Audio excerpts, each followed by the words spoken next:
Alright, let's kick off day 4 with Ark Nova, my favorite game. Alright, so right off the bat, an interesting I see is that we have species diversity on the board and 2 sponsors that give us species tags. It's pretty nice. And if my cat would move, I can see the rest of my hand.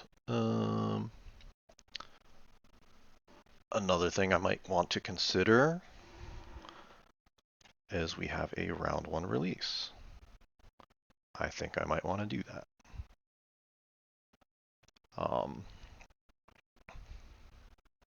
Luna, please move. I need to see. Um, particularly on ice cream parlors, it is good to jump across your map pretty quickly in order to hit all these special kiosk spots, which then boost your income up pretty quickly. So one way you can do that is doing a fast project to get a 2-size reward, and then building 2 sizes. Like, Luna, I'm gonna kick you out if you keep hitting the keyboard. Okay, Luna, let's go.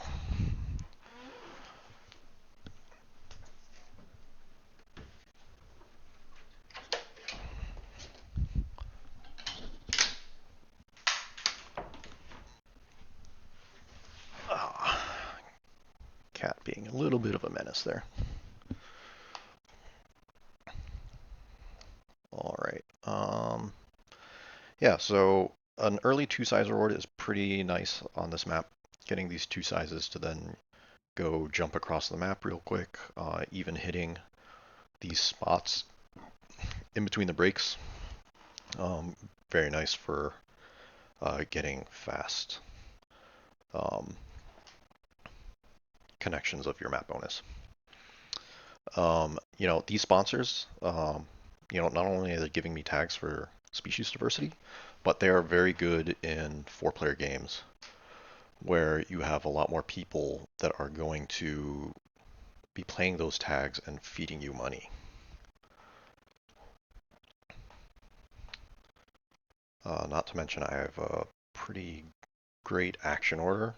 I can get this project off in just a few moves. I can even get a quick upgrade if I start on this side of the map here. So I'll start with the biggest enclosure I can build, a 4-size.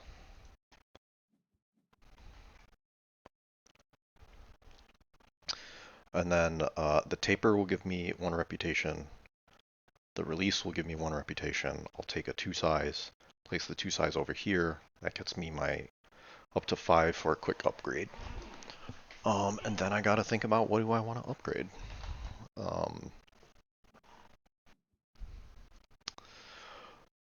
So when I do play this tapir, I'm gonna dig away the sun bear,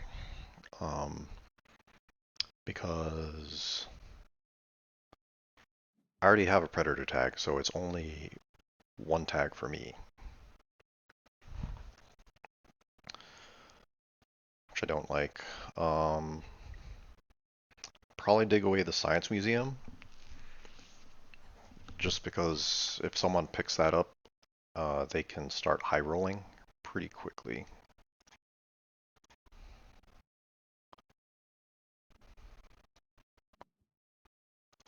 So let's get rid of that sun bear. Let's get rid of science museum.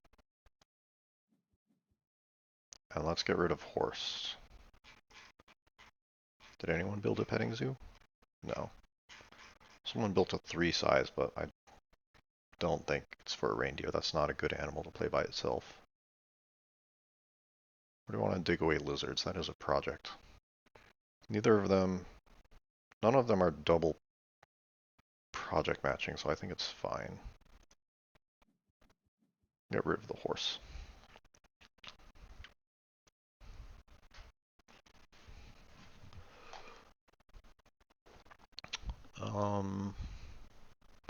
So when I do this project and I get my reputation upgrade, the next question is what do I want to upgrade? Also, do I want to upgrade something from 2 conservation points?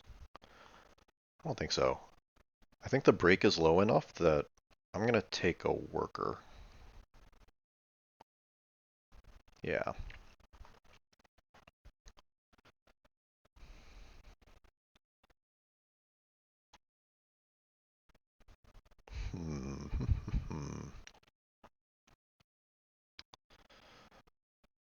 Because I don't think the rest of the table is going to be pushing the break fast enough that they're going to deny me being able to use that worker. And so I can grab a partner zoo, I could grab a university, in addition to already having a project reward. Plus on another thing to consider about that is the reward for last worker is 2 conservation points.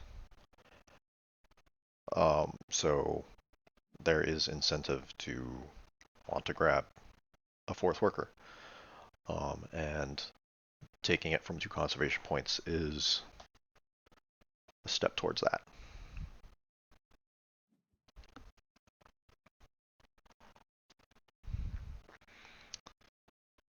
Alright.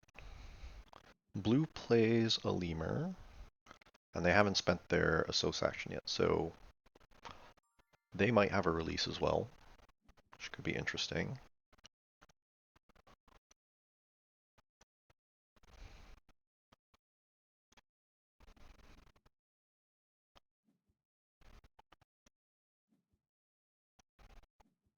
So we're going to take a worker, going to build a 2 size and get our upgrade.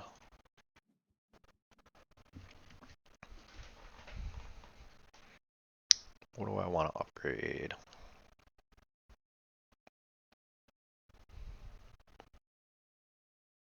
I mean, cards to drop a gamma? Because if I end up getting hand size, that'll be pretty nice. I'm not really in a rush to upgrade animals just yet.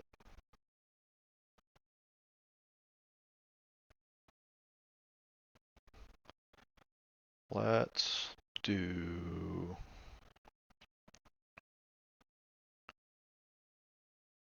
Well, let's do cards, why not? I don't normally upgrade cards first, that's pretty uncommon, but let's experiment and see what happens.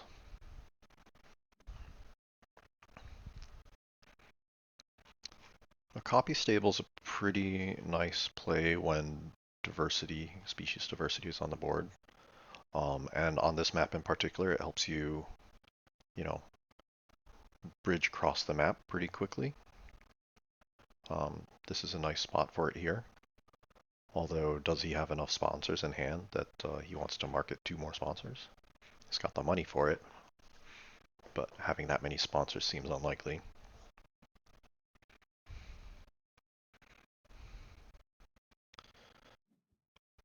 Yep, that's the spot he puts it in. See what else he plays. Heine Compound, that's another animal tag. Really nice. Also good for bridging across. I think here could be nice. That works too, I guess. I think the nice part of putting it here is then if you build a 2 size here, you can place that kiosk on that bonus spot, and then use that bonus to place on that one, and boom, you're already complete with your kiosk bonus. But by placing it there, unless he's got another sponsor building, that could make it easy as well. It might take him 2 build actions to complete.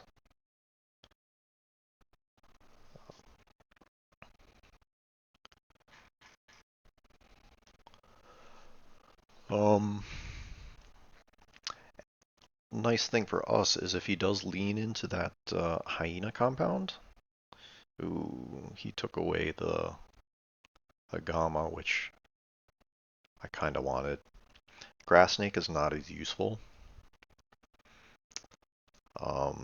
because I'm pretty far away from water. That's the weakness of this map. The original ice cream parlors is all that water is stuck on the right side of the map.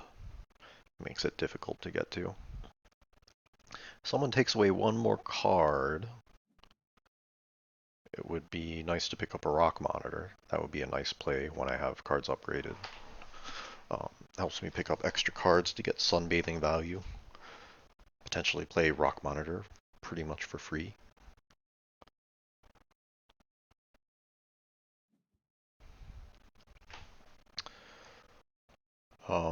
So another issue with doing round one releases is my income is not going to be great.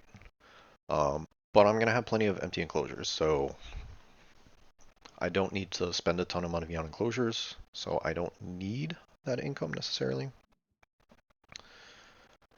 Okay, monkey release.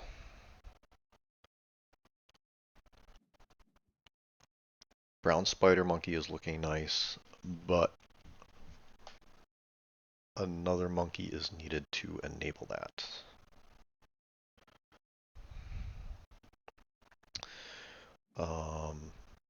So if we draw one up,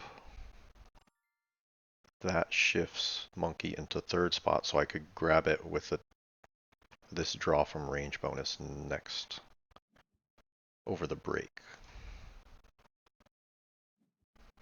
which could be very good for us. So ideally we want to hit some cheap monkey with no requirements, like a tamarin. We already have a 1 size for a tamarin, we already have a 4 size for the brown spider monkey. We just need to find money to play it all.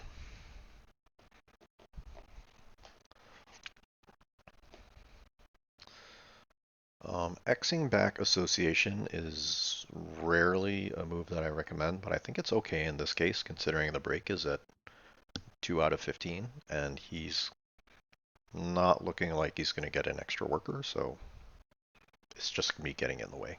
And there's plenty of time left in this first round. Yellow plays a peafowl, so I guess it would have been nice to play ornithologist.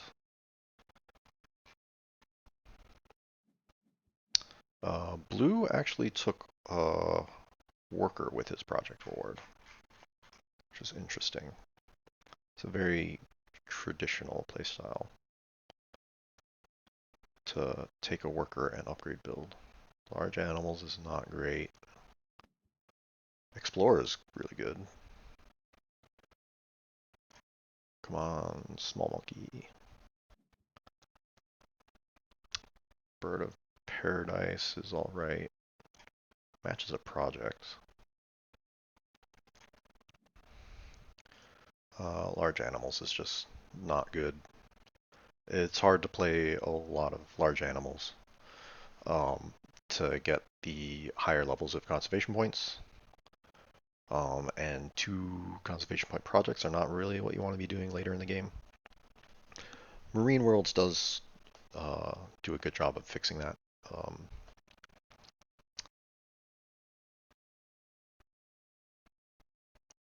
Because they rebalance the project, so you only need 1 large animal, so it is a feasible early project. And you require less animals to do it at a higher count, so it's much better in Marine Worlds, but in the base game it's a pretty terrible card. So here I think I'll pick up the Australia Partner Zoo, and that'll let us play Bird of Paradise into a Australia 2 project next round. Just because I think those first 2 projects are pretty crucial for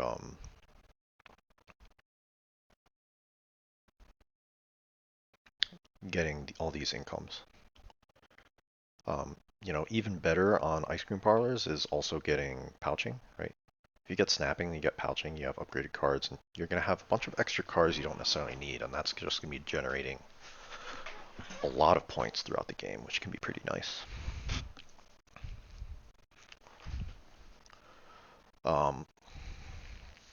I don't know that I should really push hard for the species race. Because purple has already gotten 2 tags via sponsors, just like I will be, but he also didn't release an animal, so he's got money to play an animal to get another tag, and that just gives him an advantage over me to being able to get that done.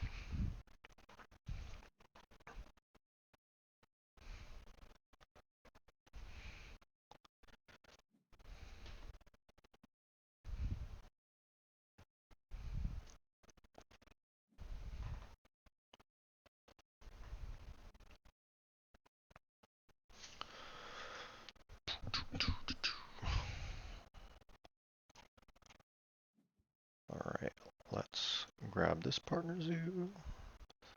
Sets up our project for next round. Do I build a one size for the bird of paradise? No, I don't think so. Um, yeah, we won't be able to afford it if we do. Because ornithologist is going to get us $3, gets us to $12, which is just perfect money to be able to afford bird of paradise. So I think well, looks like break is happening soon, so grass snake, I guess, is going to go. If it comes to that. Because I do want to play the ornithologist. So we're just going to expect build here, because we don't need it, and we don't want to spend our money.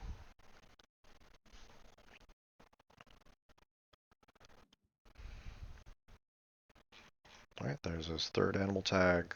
That's the agama that they took from earlier.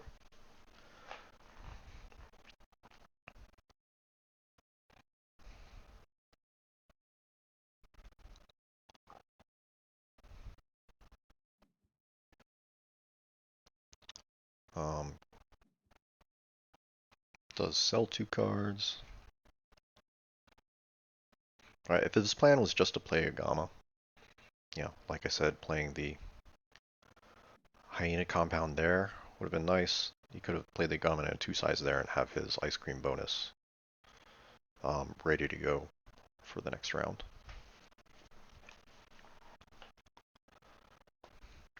It looks like yellow has Asia 2 ready to go. We'll see if that's what he ends up doing. He did build a 4 size though, which is interesting.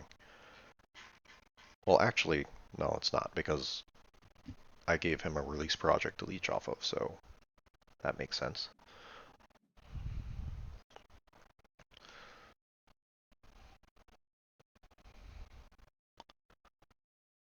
Alright, so we're going to play Ornithologist here. Then we're going to, well, first off, we're going to draw up this spider monkey, because that will be a pretty good release.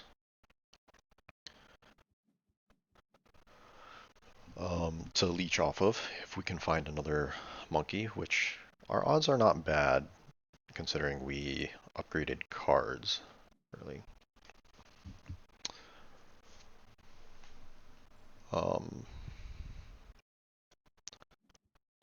Let's upgrade Ornithologist.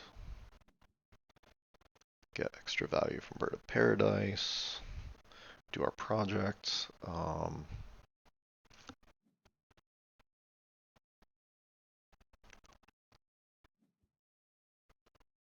So we've got 1 upgrade. Since we took 2 CP worker, we only got 2 more upgrades by taking Partner Zoo and University.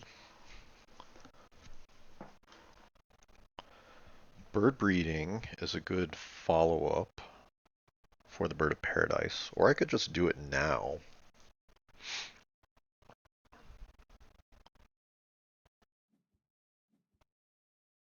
It doesn't get me a 3rd worker though.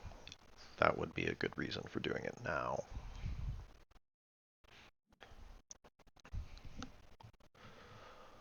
And I don't think I want to waste my card's action snapping it.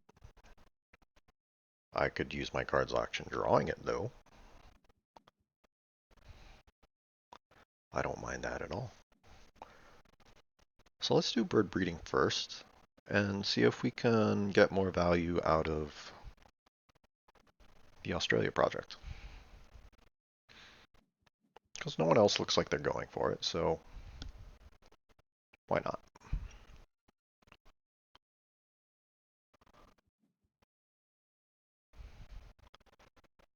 We will draw from deck. Ostrich, don't care. Bush baby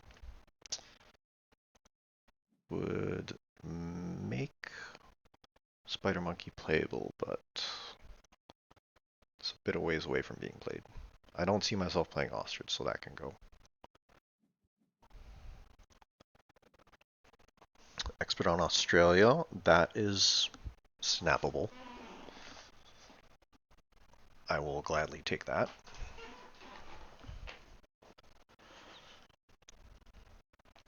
Break is moving quickly though. If pink breaks here, that's going to make things awkward for me. He doesn't though. Spending an Exxon build though is questionable. What does he desperately need to build 5 for? Does he use it to build a 5 size? So he doesn't need that many build actions to finish his map bonus there.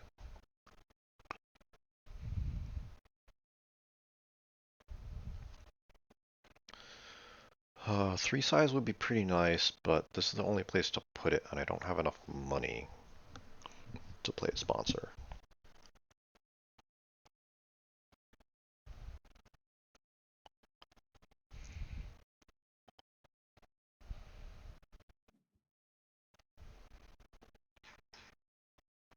Oh, he built an aviary. Awfully early for an aviary, but that is good news for us. He could potentially be playing birds, which will give us money.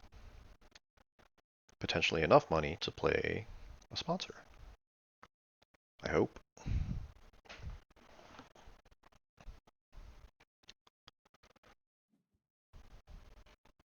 Okay.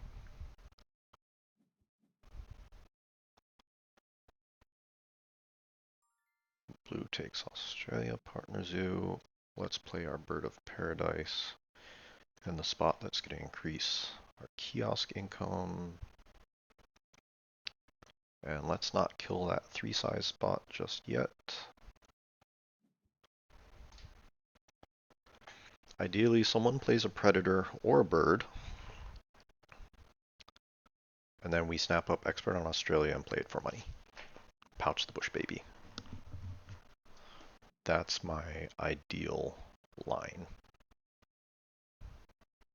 If someone takes Expert on Australia, then I'll probably snap up Alligator and hope to pick up Sea Cave.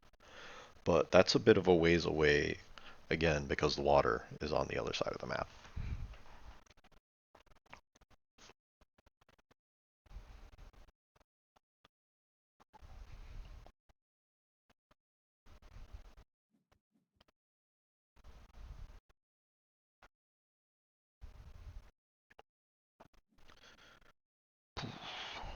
Okay, not playing animals.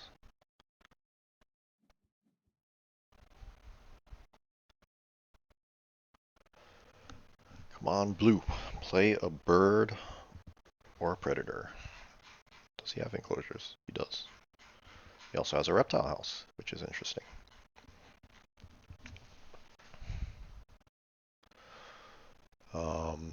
Probably not playing something in that 3 size because it would be expensive.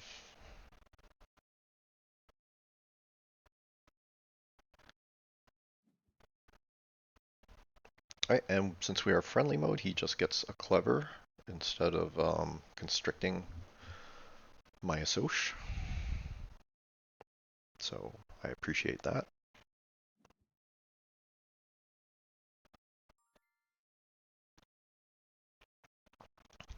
Man. So we're going for bird breeding. It is snapping, right?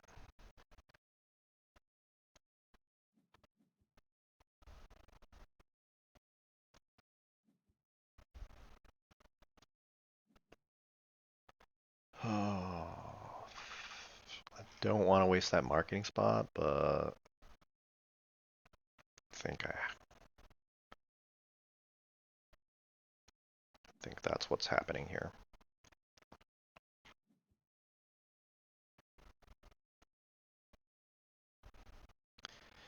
And expert on Australia seems too good here.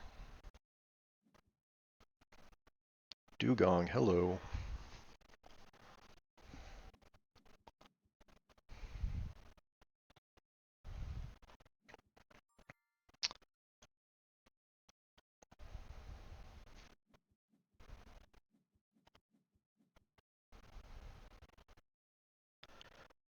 Alright, so that gets us 5 Australia tags, right? Because no one else can take it. Right, I'm the one with snapping.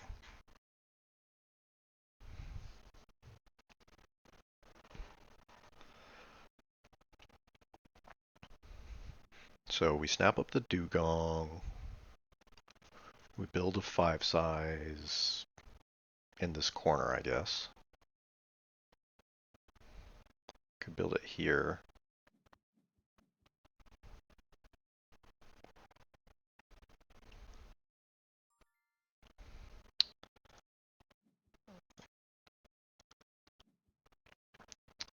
Let's build. Do you want to draw anything? Sea cave? Probably.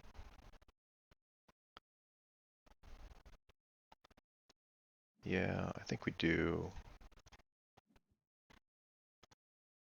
If nothing else, just to deny other people from using it. Golden Eagle's pretty nice.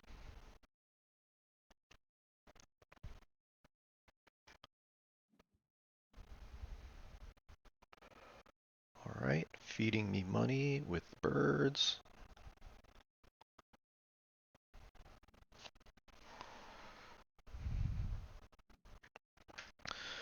Do we have enough money to play Dugong, right?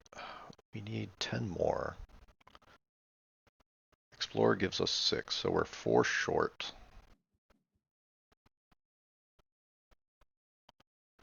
Who just took the eagle? Yeah, blue took it.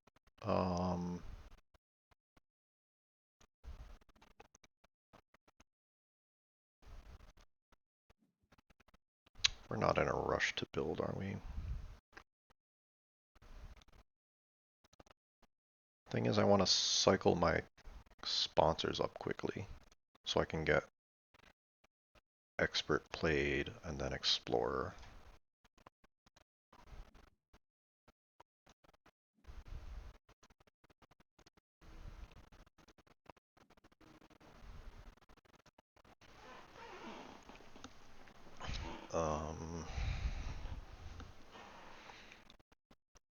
Expert and large could get me there.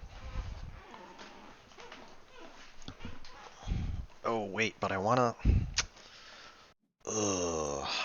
I need to upgrade sponsors and I need to upgrade animals. Huh.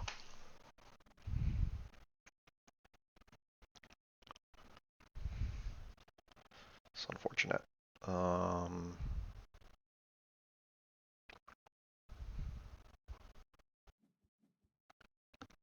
Maybe upgrading animals is the priority.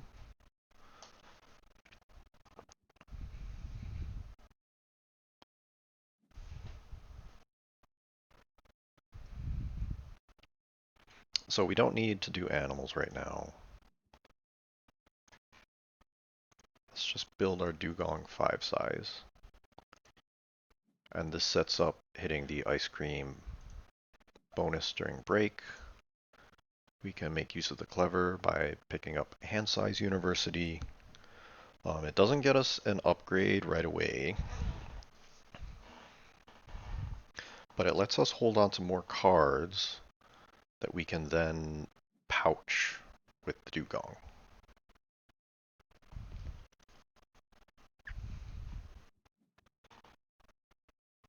So the challenge here is that we want to cycle through our actions really fast so that we can get a university, we can get a partner zoo, we can get our 2 upgrades for Explorer and Dugong.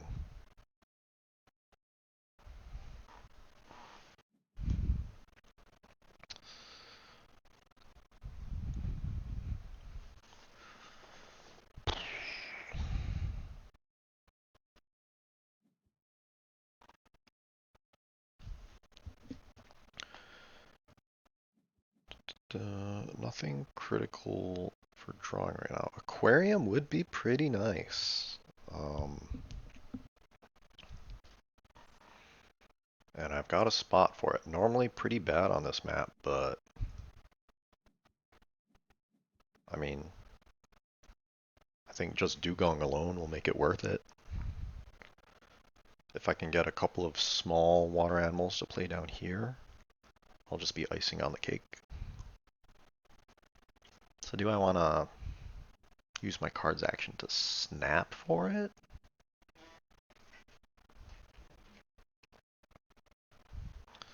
I think it might be worth it. So I use my card's action to snap Aquarium.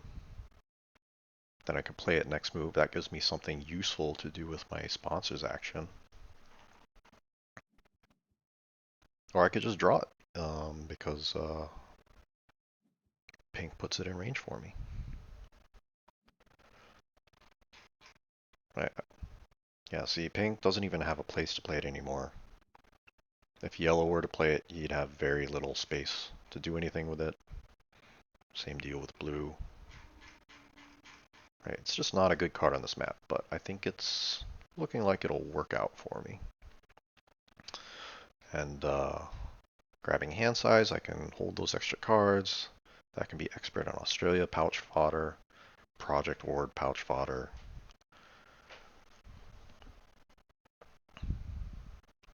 I lost out on this marketing bonus, but I think it was pretty crucial for letting me get across the map to build this 5 size.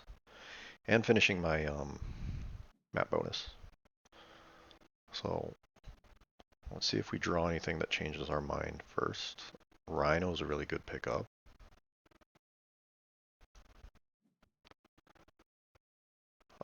That's pretty good.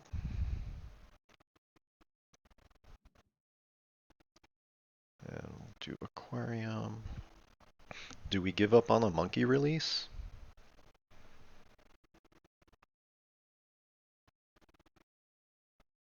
I think we do. We've got enough other stuff to be doing. Wall lizard is just a good, cheap way to fill out enclosures. What rhino project will we pick up though? Because species diversity is already off the board. We're too focused on Australia to really go for habitat. So maybe the rhino's not all that useful.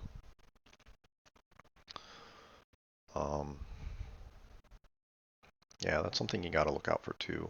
You know, you may consider, say, ooh, rhino, S tier card, but if the good projects are already taken, you know, it's just a 9 appeal big animal, which isn't great if you're not making use of the project it gives you.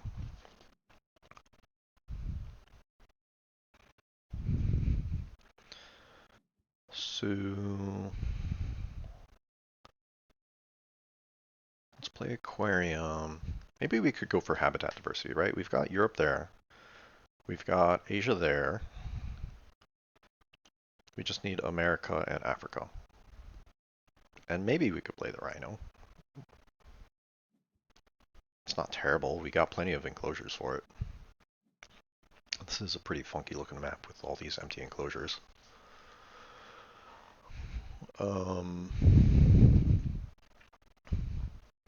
So yeah, why don't we just take America Partner Zoo and then the rhino gets us habitat diversity. So actually, not bad. Certainly do that. People are continuing to feed me money with birds.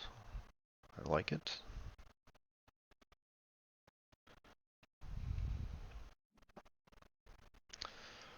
We're a little behind on the conservation track because our third project is pretty delayed. Either of these rewards would be pretty nice for us. Yes, keep feeding me money with more birds.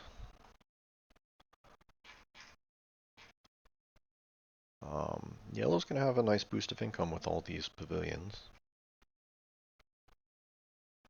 They keep an eye on, they've got breeding co-op, so they've got a free tag.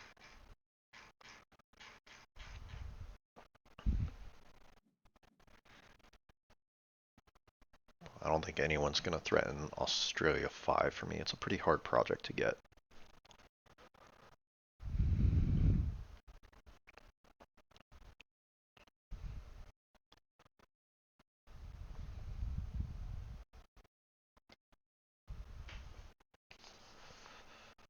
Oh man. I might want to upgrade animals first. Just because the break is looking like it's coming soon. Yellow definitely wants to do his cards action. He's got 0 cards in hand. And then,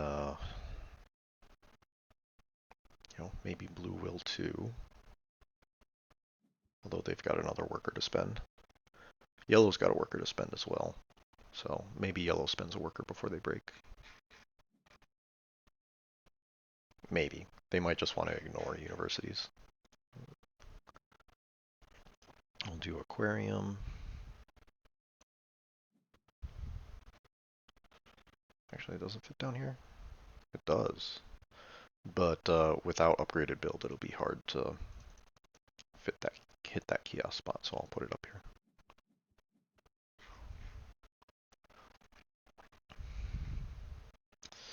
Alright, so I can put a 2 size down here. That hits last kiosk. That bumps my income.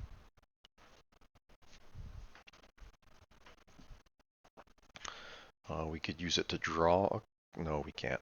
It's too close to that kiosk. I'll just put it up here for an extra $1. We don't need this build action here, so I wish I had a clever.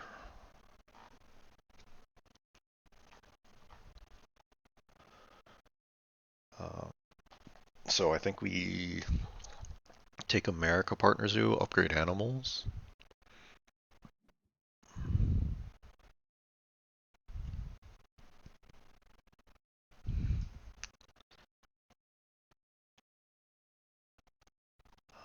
How many workers do we have? We have 3 workers, right? So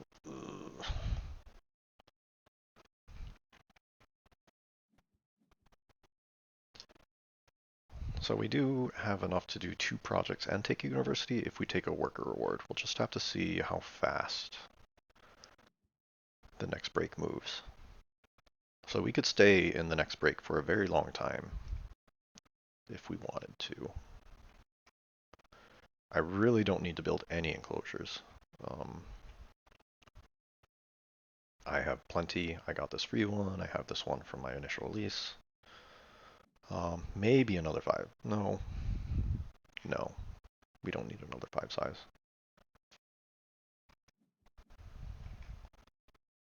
I think rhino plus dugong should be enough. Rounded out with small animals, I think we should be able to get to the end. Yeah, we could build a 5 size here for another point bomb, but I don't think we have enough money. Do we? In any case, we're doing this first. So Habitat 5 project secure. I think we just X-back build if no one breaks. If they do break, maybe we go straight into animals. But that build is just going to be in the way for a long time, so I think we exit back anyways. Right, because if we just do animals at 4, then what? Build is still in the way of cards, it's in the way of sponsors.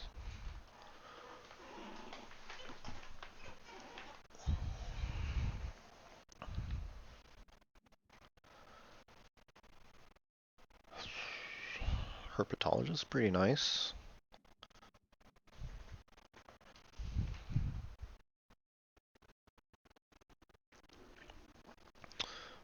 I don't mind Gould's Monitor either. It gives itself a card to then pouch. Expert in Herbies. Could make an Herbie project interesting, but I think we've got a clear path to habitat diversity, so no need for that.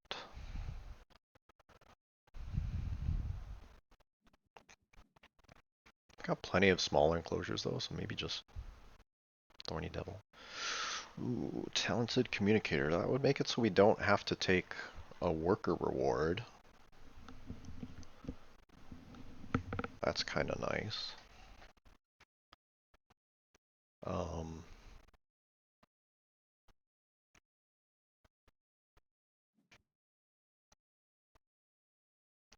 so maybe do take the taco.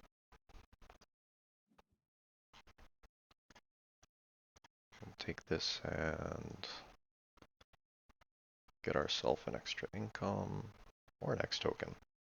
Do we need X tokens? I think we do. But it kills a 2-size space that could be used for water.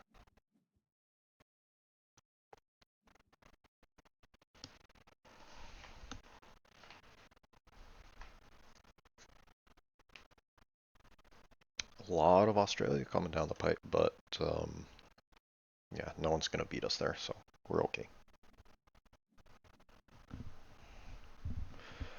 Got plenty of projects to do. Could do species 4 if blue totally ignores it. We've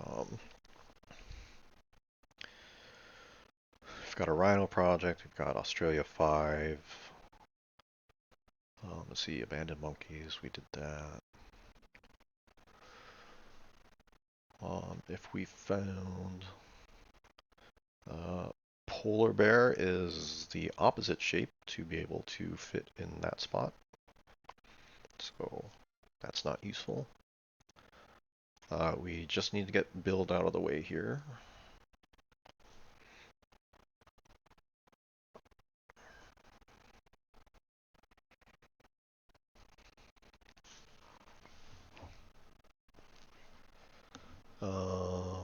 Dugong.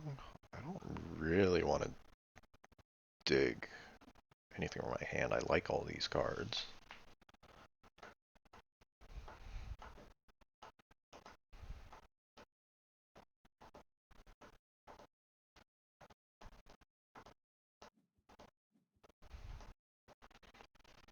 Do I need to dig the fur seal? Who's challenging Australia?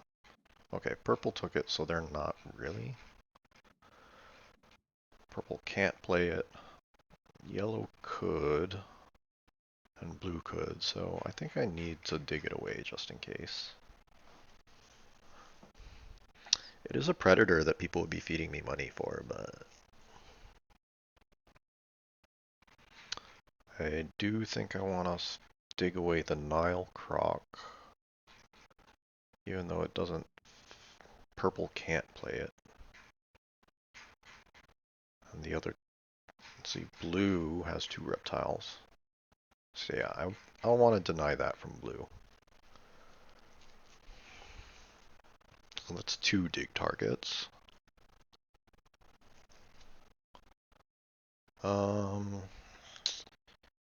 Yeah, he just played it though. Okay.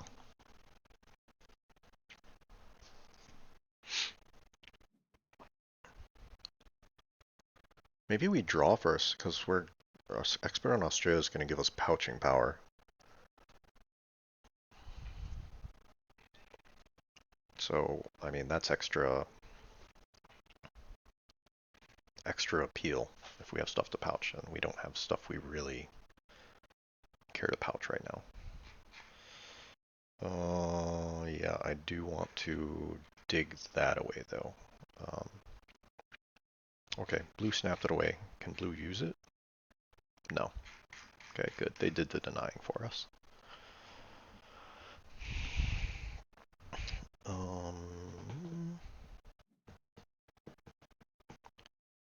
If we play dugong and wall lizard, we can't play seabirds anymore. But we've got plenty of good sponsors we want to play, so I'm not super concerned about that. Can anyone play Hippo? No. Let's just draw. There's the other Rhino.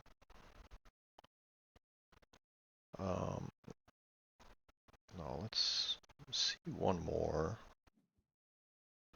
Aquatic, that's a good project. And we'll deny that.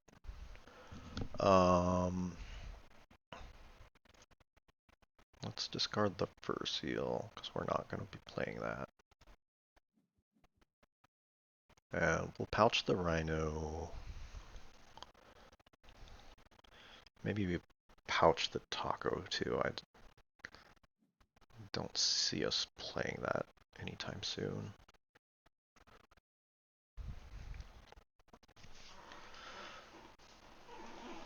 Maybe we take our university first too, so we can get Explorer out of the way.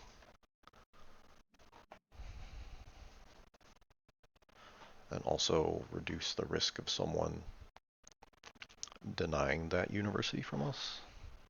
It also draws us an extra card we could pouch.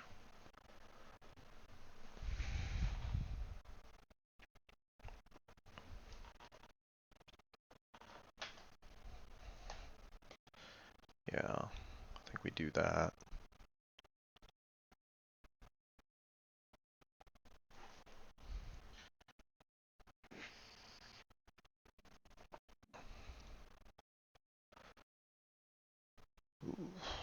Score doesn't look great right now, but after playing Dugong, doing a project, I think we'll be doing all right.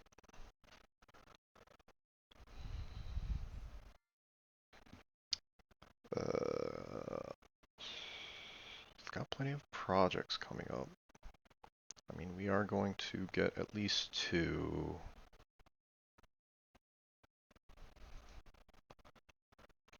I think we're going to get at least 2 for Conservation Zoo, so we'll hold on to that.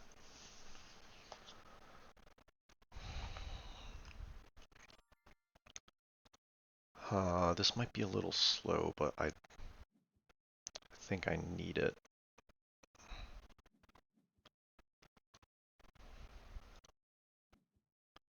Okay, that's good pouch fodder.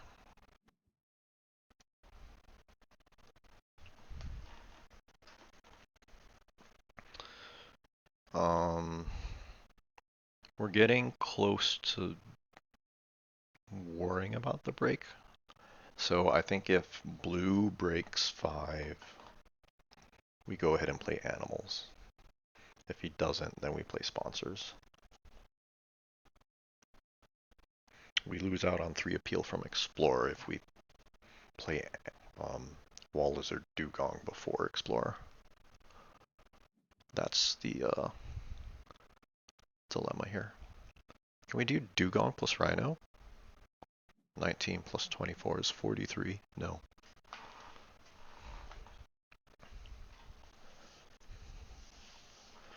Sunbear. I thought I dug that away. He must have scavenged it. Interesting.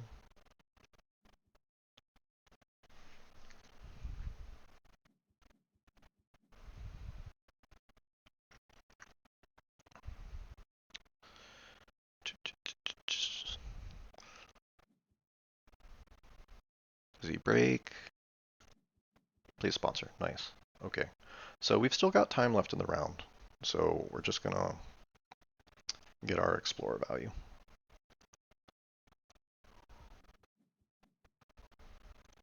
And now we actually do have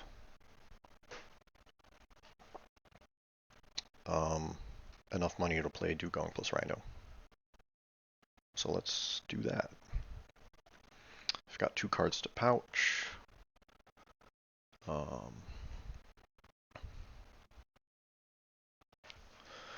Still got build in the way. But this is where having a clever animal would be really nice.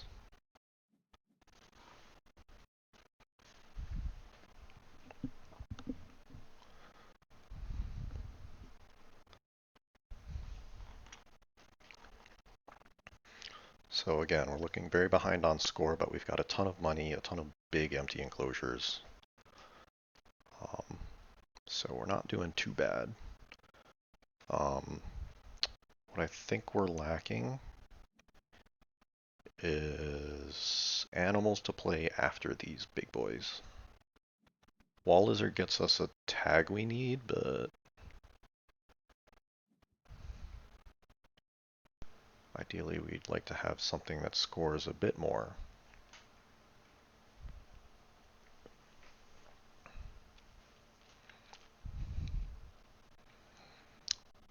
See, there's going to be a big animals play.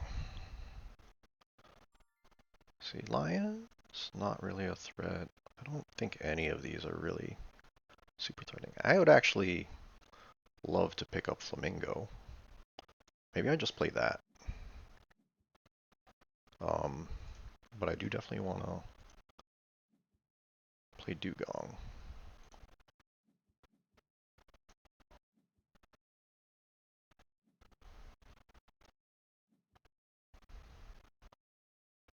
Let's pouch these two. Can at least do this to save us some money. Don't care about that. That. Don't want to help others with a reptile project. Probably too late for that. And then we'll play this guy, which gets us more aquarium value, gets us aquatic project value, boosts our income. Actually, no, we want an X. X token is what we want right now.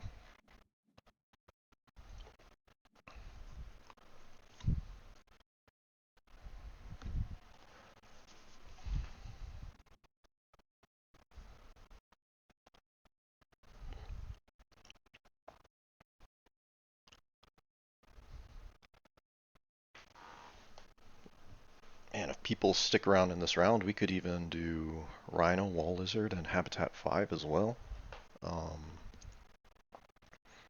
If we got a couple extra dollars, we're $6 short. But I figure someone will break, right?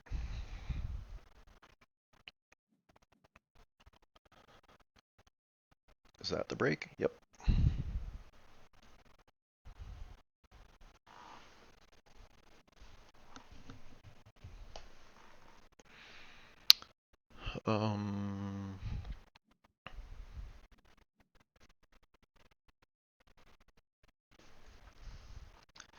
Quaddy, wallabies. Anyone playing petting zoos?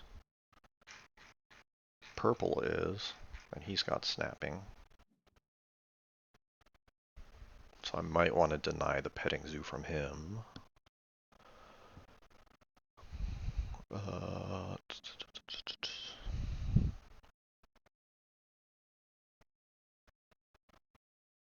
It would just be pouch fodder for me. I think Xing back build is a tad slow.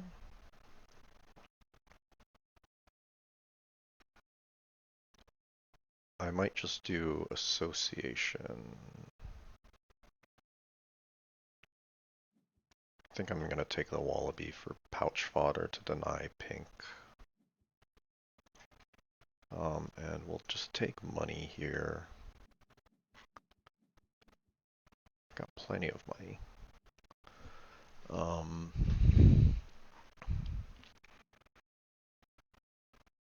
So I think we draw for pouch fodder.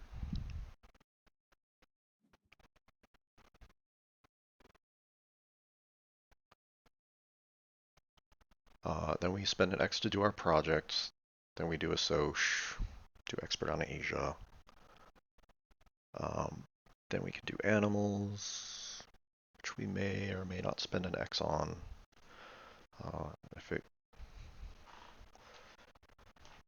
I mean, it's just spending an X to get an X, I guess, if we're not getting reputation elsewhere, so it's fine. Yeah, spending X's when you're in the upgraded cards section is usually fine. Um, a conservation point, 3 points, obviously worth it for an X. Getting an X for an X is obviously nothing, and then um, drawing a card depends. Depends what you're going to use it for. I mean, I could use all the cards I can get for pouching, so I'm happy to draw plenty of cards.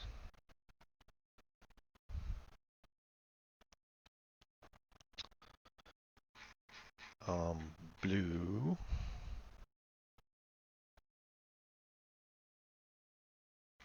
Does have an aviary. They just drew up medical breakthrough, which was what I was just scrolling down to look for, because they've got 3 science tags. And they haven't taken double science uni yet, so I think we just draw here for pouch fodder. It's pretty interesting. That'll go good with sponsorship vultures. Maybe. I don't know. Do I care about wombat?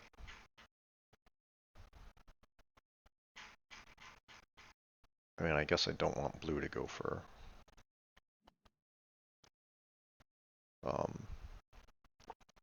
Australia 4, so I guess denying the wombat is okay. It would be a good play for myself as well.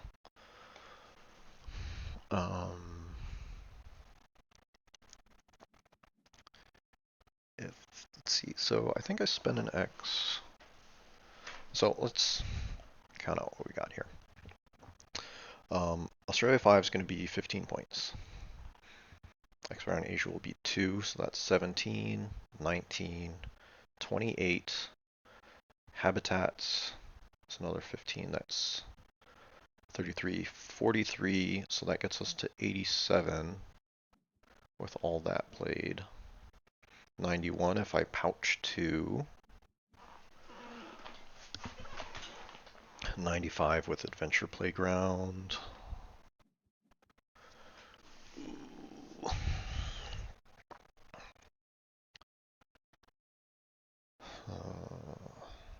So we're not quite... Oh wait, if we take a worker... Yeah, so Taco gets us another 6. Let's think about this. So 15, 30, 34 with pouching,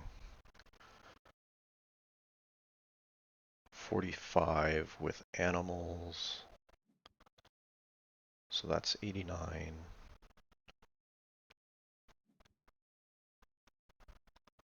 Plus 2 is 91. Plus 10 is 101. So these 3 sponsors, plus 2 projects, plus these 2 animals, gets us there. Or actually, hold that thought.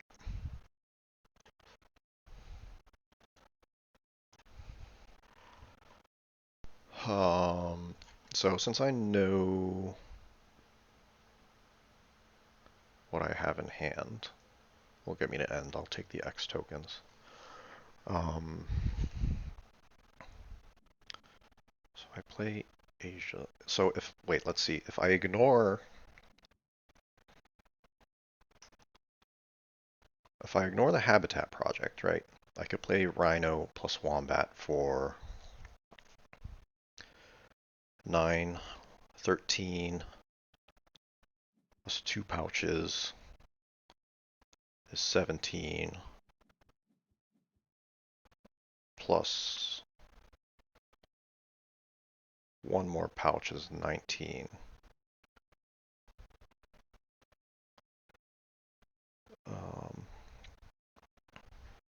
That gets me to 75. Then Aquatic gets me to 87. These get me to 97. If I just add a few more cards to pouch, I could get there.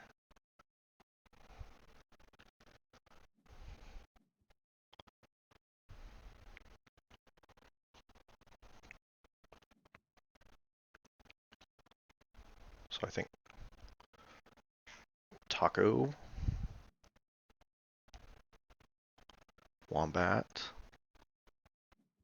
a giraffe. Giraffe is 7 versus the wombat, which eats up a lot of cards for pouching.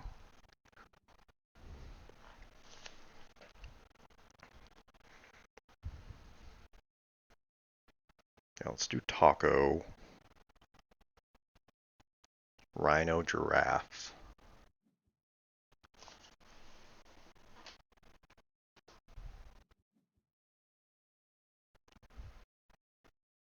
Is that right? Panda? Oh, I don't have a bear.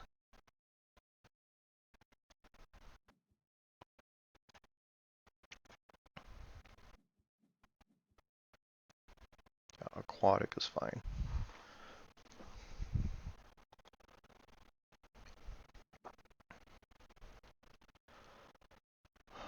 We do...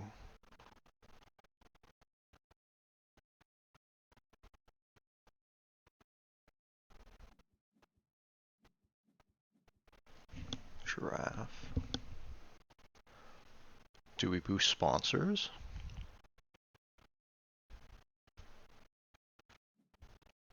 Oh, Expert in Asia draws us another card. Oh, there's a lot to calculate here, man.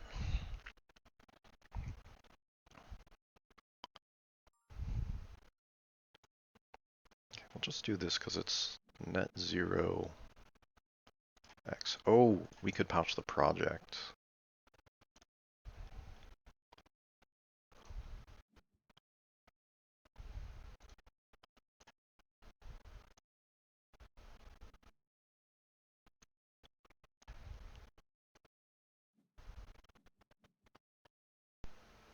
Do we boost this? So we boost it to 5, then play these 2. That'll cost us 2 X's. Then we'll have associate 2 again. We still have 2 X's. So yeah, I think it's worth it. Expert in Asia draws us another thing to pouch. We can play Wombat Wall Lizard for a lot of points, right? Because Wombat gets 8. That's a 10-point animals play.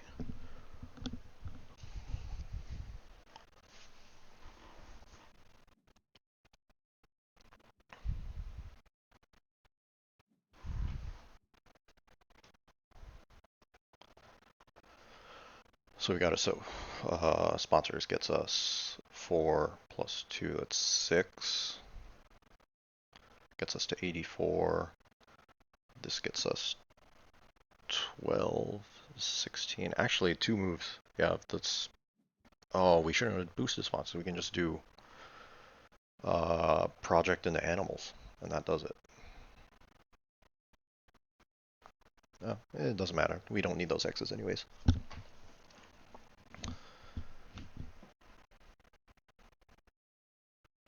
So we'll pouch the Wallaby, we'll pouch Hab Diversity.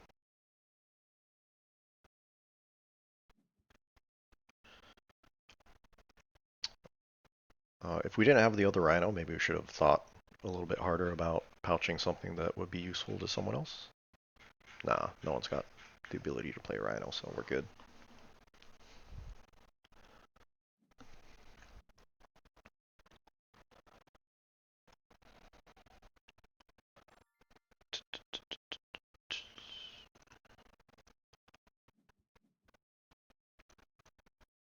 Yeah, boosting sponsors was dumb.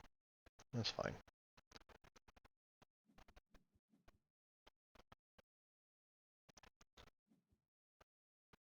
And pouch, and pouch. Sure. And we can actually have a bigger cross with Dingo. That scores 4 plus a pouch. That's a bit more than Wall Lizard. And we've got plenty of money to do so. Great. Australia expert value there. Although, let's see, I forgot about Explorer too. So Wall Lizard it's 4. Dingo will be 6 with the pack.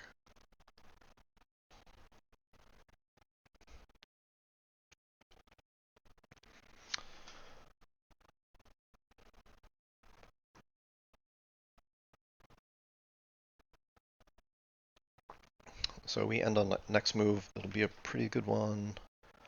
Yellow can do a project. Let's see, they've already done Asia. They could do species, which is only 9 points. 15 if they take last worker. So they can cross, but so can we.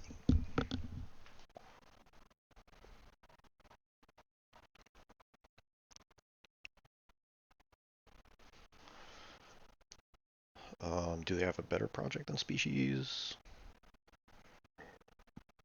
No, they're a reptile short of doing reptiles 5. Looks like they might be drawing for something better.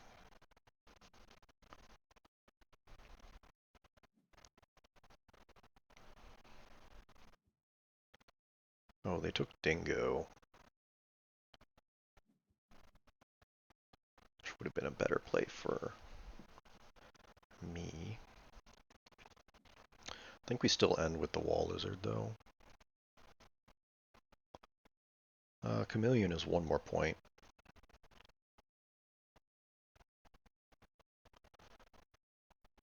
I could do vultures plus expert.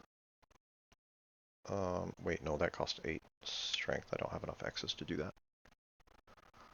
That would get me to 99, but I don't think that's necessary. I think I'm far enough ahead of yellow. How does their endgames look? That's the question. Let's see, they will hit that. They don't hit that. Won't hit that if they don't get a Europe tag, which they probably won't. So they only got 1 endgame. We'll hit 3 CP on our... Oh no, we've only got 2. Oh, so I think we're far enough ahead though. We can just end it.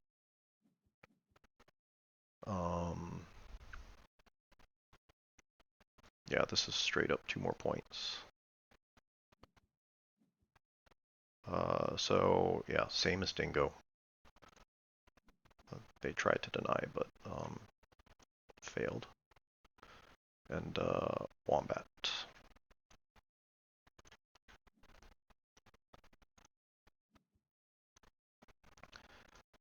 Pouch. And pouch.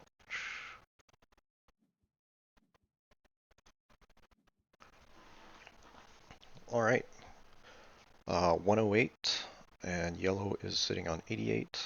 So I don't think they can score 20 points on this move. They can score 15.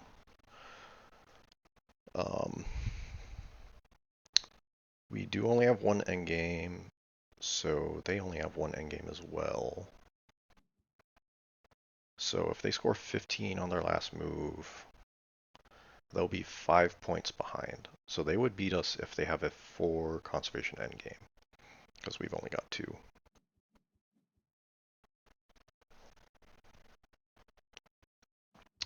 Do they have any potential for conservation endgames? Species diversity is only 2. Favorite zoo would be 4.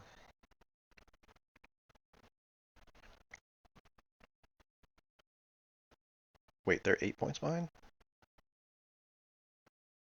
Predator breeding. Oh, did they use up all their cubes? Oh, so they couldn't do... Yeah, they used up their breeding co-op cubes. Oh wait, no, they already did species. Duh.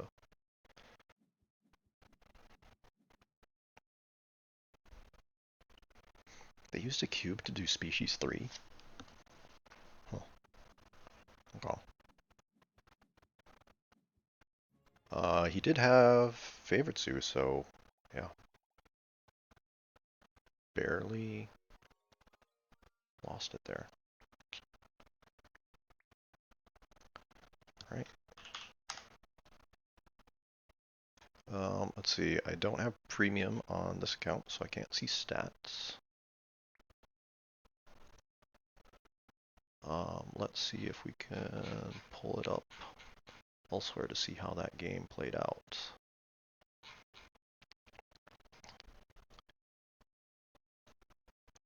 All right, here we go. 28 turns, reasonably fast, especially with 4 breaks, right? In two-player um, games that go sub 30 are usually more like 5 breaks. It's hard to get enough money to convert into points.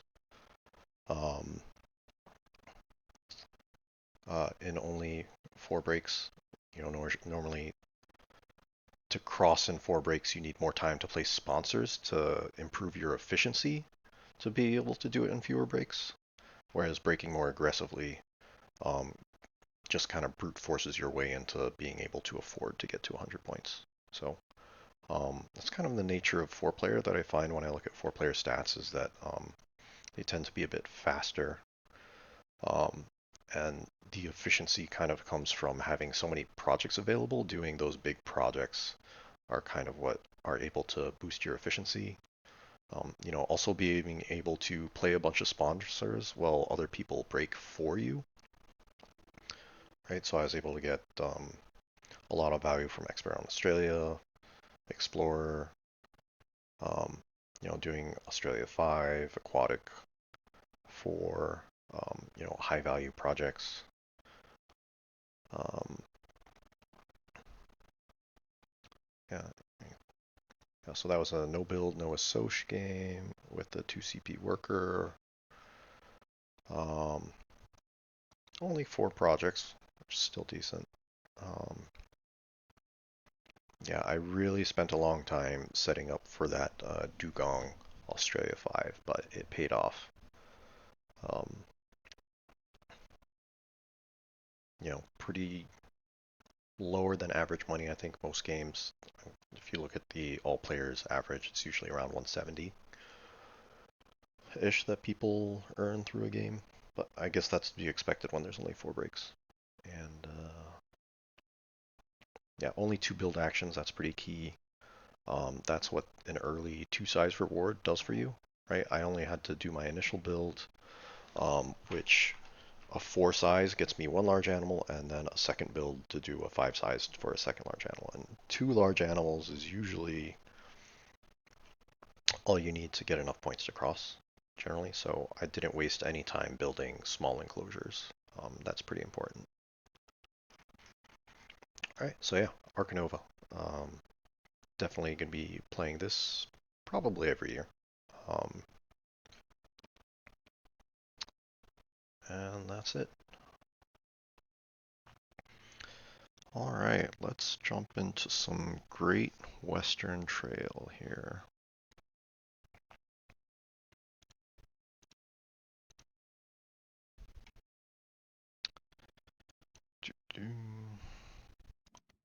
All right, so we are going last.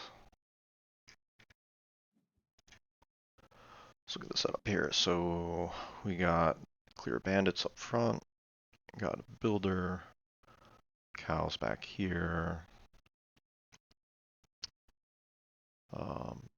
discard doubles, workers over here, and then certs and an engineer over there, and engineer over there. We got a lot of permacerts on the track. We got a lot of builders on display with cowboys coming up. First player grabbed an engineer. And what do we have for buildings? Most interesting building to look at is what the high cost building is. So 10A. So that's what we'll get if we go for a lot of builders. I've got cowboy shufflers, so that makes cowboys pretty good as well. So I think with this setup, I think all 3 are viable. Let's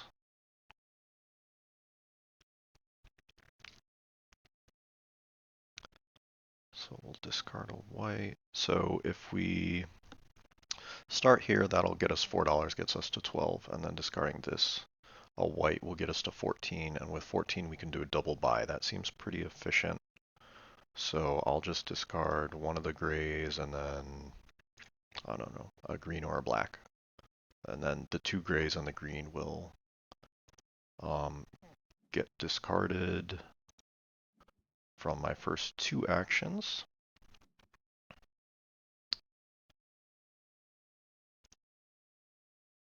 Yep, and we're not going to spend that money on a hazard because we're going to use it. Looks like I chose wrong. Should have discarded the black, but oh well. So now I can buy 2 workers on my first visit to the worker spot, which is pretty efficient. It saves me a turn from having to go there twice. What I probably should have looked at is what can I build with 3 builders.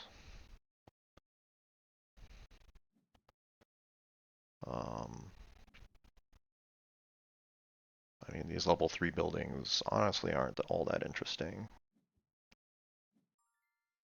Shuffler is kind of interesting. So let's go here and just execute that plan. Get 2 builders.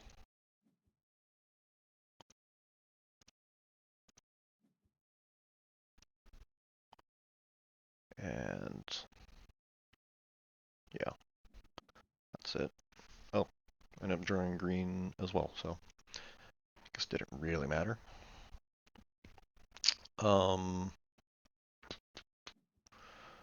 So I think the thing with Great Western Trail is you typically want to focus on just one kind of worker. You don't want to try and collect 3 different kinds. You want to go deep into one to really get the payoff for scoring potential.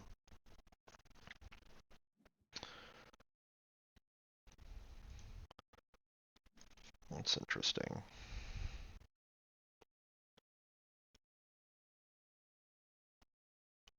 I could move my train 3 spots, but is it worth a turn?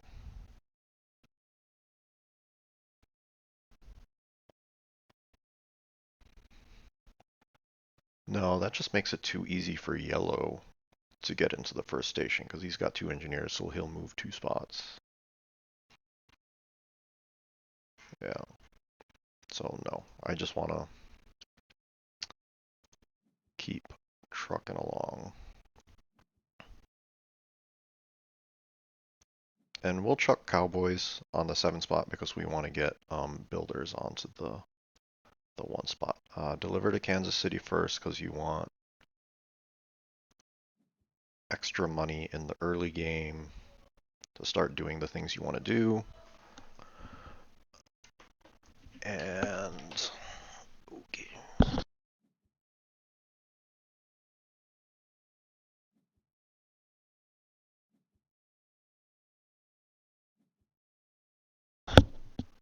Well, I am gonna have to run and get some milk for my baby after I take this next move.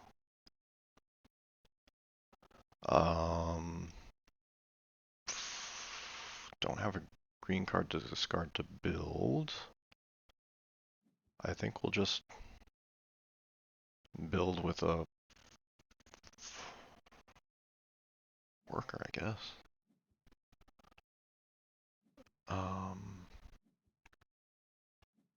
Jeez. Yeah, let's just collect some money. Keep it simple.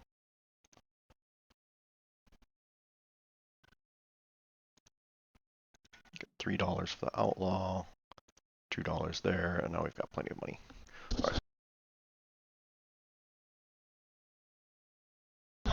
All right. Hopefully I didn't miss too much. What have we got? What have we got? We can buy a cow. We seem to have plenty of money, so why not? And we haven't shuffled our deck yet, so why is this not showing? Okay. Simmental for $8. Oh shoot, I can't. There's no builders on display, so that ruins my build plan. So maybe I need to build right now then, if that's the case.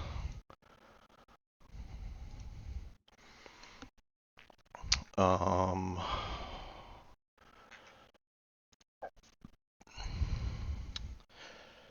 do we have? I think we just throw up a taxer.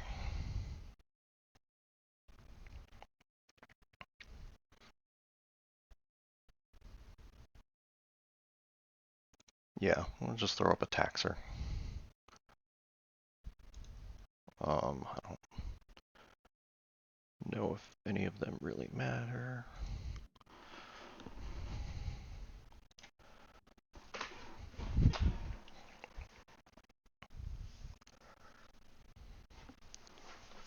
Okay, okay. Let's get back on track to what we're doing here. I mean, maybe we could still get a builder if we just slow roll this trip, because Gray is definitely going to deliver. So he'll hit 2 up there, and we just have to hope Yellow delivers before we get to the worker spot. But do we have effective things to be doing before we get there?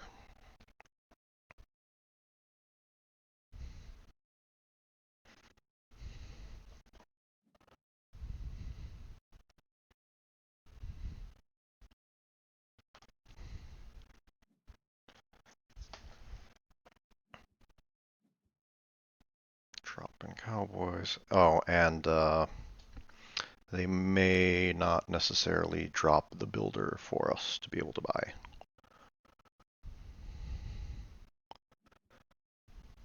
In fact, they're definitely not, so no use delaying. I could go... just go buy some Cowboys.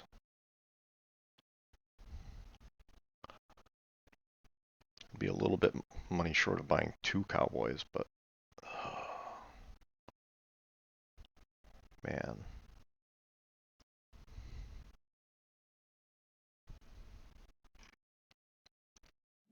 Whatever. So this game mode is has a variation that is not in the rule set for WSBG, which is these scimitars. I've only played 1 or 2 games with these, but essentially, I believe the way they work is as you deliver with a scimitar in your hand, it upgrades to a bigger cow later on. So it seems good to pick it up before reshuffling my deck so that I can get it in my hand sooner rather than later to start having it upgraded.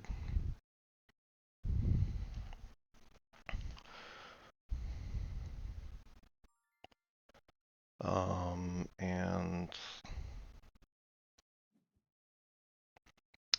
we might as well pick up a cowboy. We don't want to deliver with double whites necessarily. So we'll just take that. And that's a good draw. 7 will be a nice delivery.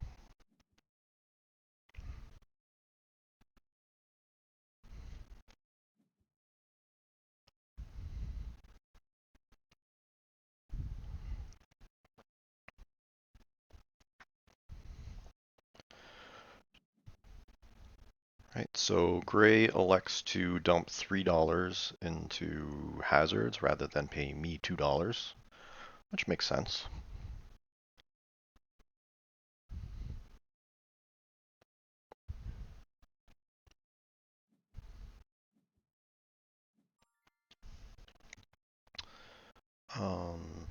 This spot doesn't really do a whole lot for us, so we'll just deliver.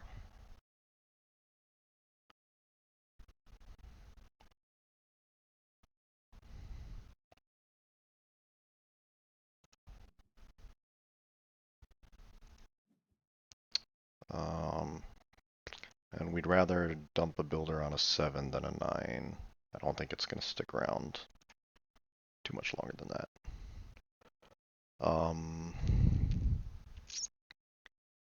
As far as discs, I don't know.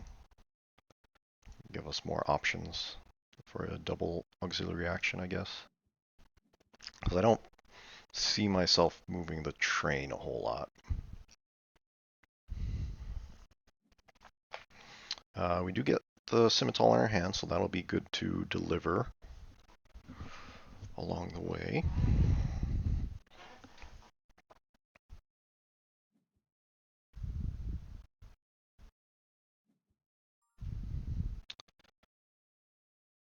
Um, the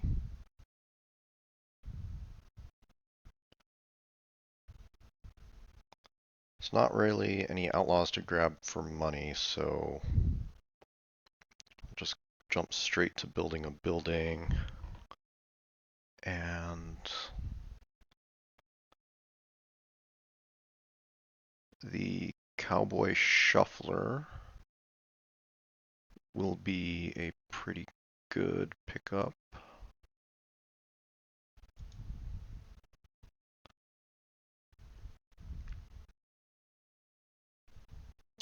Pick up where though?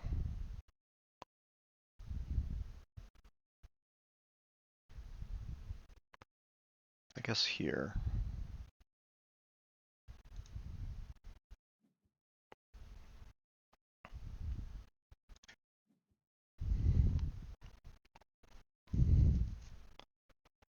I was debating here, because there's going to be some expensive hazards, but a $1 tax isn't that big a deal. I'm more so considering it for how does it help me zip around the map, right? Because the building spot and the cow spot are probably places that I want to be visiting frequently. So putting it down here is not ideal because then I'm just taking one step, then shuffling like one or a couple steps. Whereas this part of the track is where I'm not really interested in visiting a whole lot, so hitting the shuffler and then skipping past a couple buildings is a little bit better, I think. We've got $3 left, which is not a lot. Could buy a cow. It's probably what we'll do.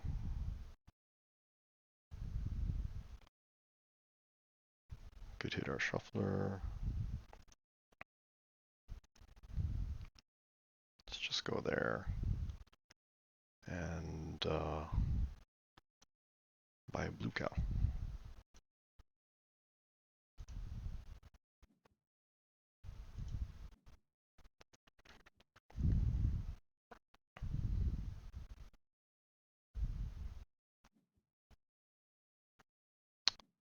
Now we're out of money, so we can't buy another worker.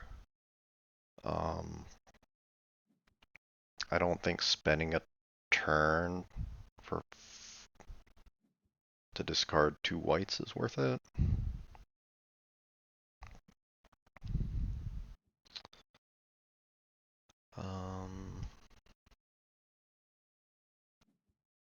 So I'll probably just zip past, and ideally I go straight to deliver, but this white building in the way makes it so I can't.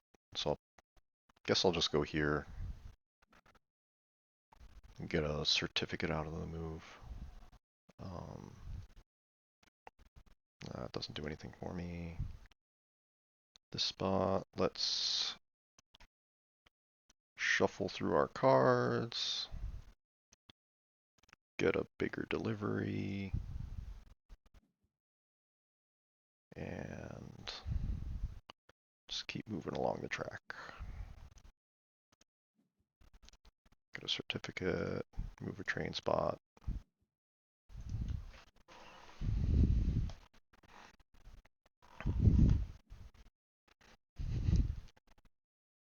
Can deliver for 8, which gets us an objective.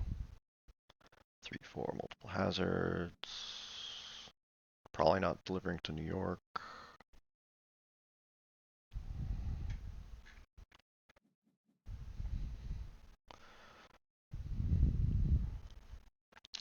Alright, so this taxer is not earning me anything, but it is costing them $3, forcing them through the swamp. It's not bad.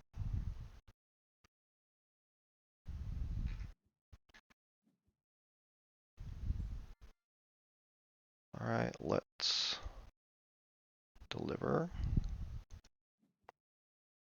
Take a bandit. Don't want to drop builder on 9.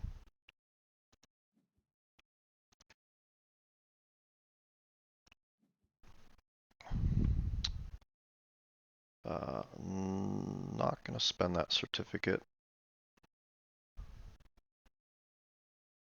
And we'll grow our Simmental from a 2 to a 4, which will be nice for future deliveries. We get an 8.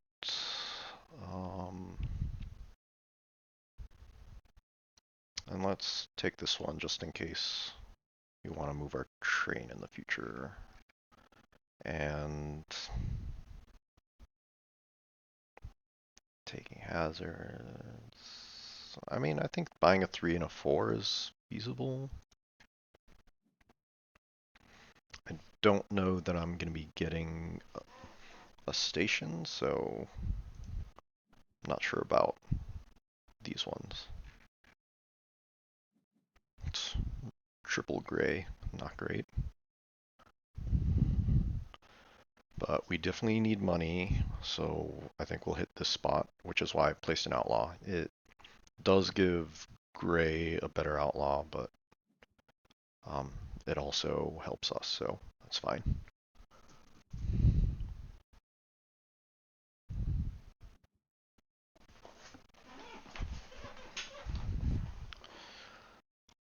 Alright, let's get some money.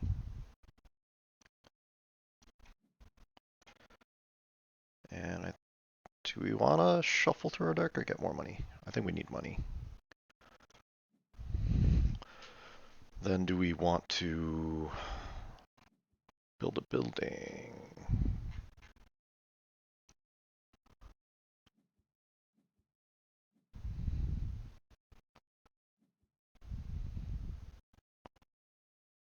I probably want to keep the cowboy shuffler on the board.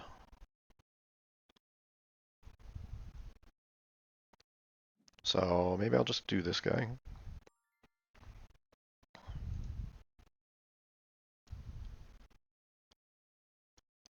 So get $2 from that and spend $4 on the little shuffler. And you want to put this in front of a space that you want to be visiting all the time. Which is probably this one. I probably want to go hit cattle all the time. Right? Yeah.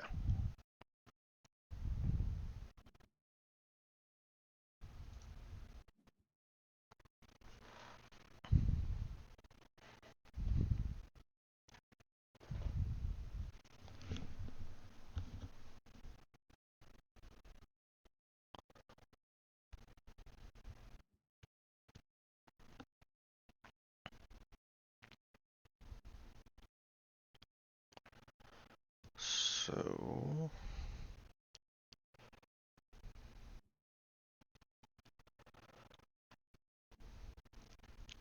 man,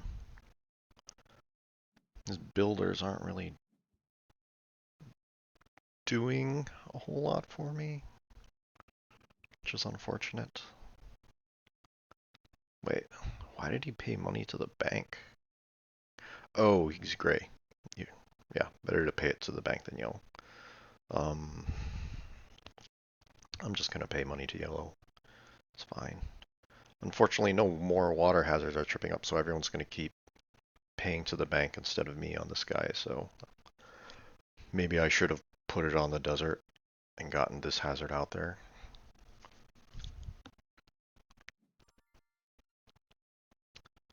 But, yeah. What is this bug?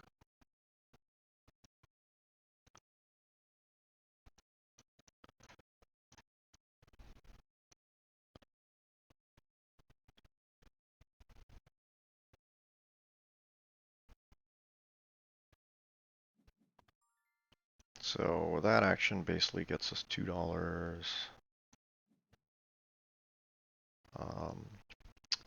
We'll shuffle forward and buy a cow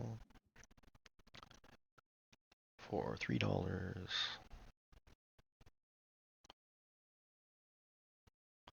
We already bought a blue, right?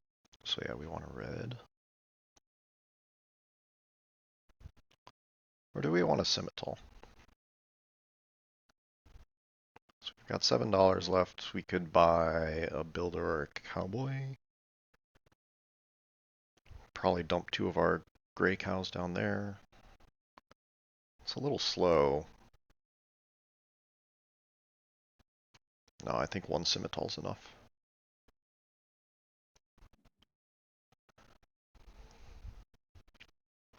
Yeah, I just need to get these ones out of my hand, I think, so I think I will visit this spot.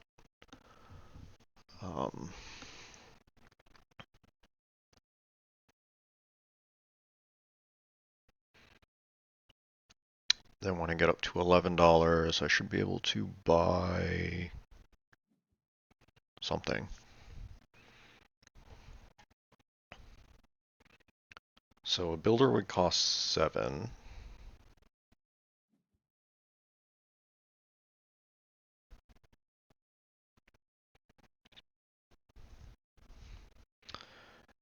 And that would be my 4th builder, which gets me a building for 4, so that would be perfect money to then go and build a 4-size building.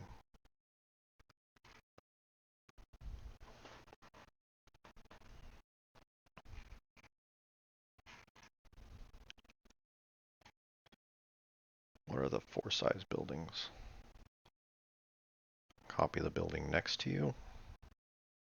Is there anything worth copying? I don't think so. Putting it here doesn't work because you can't use the same building 2 times in 1 turn.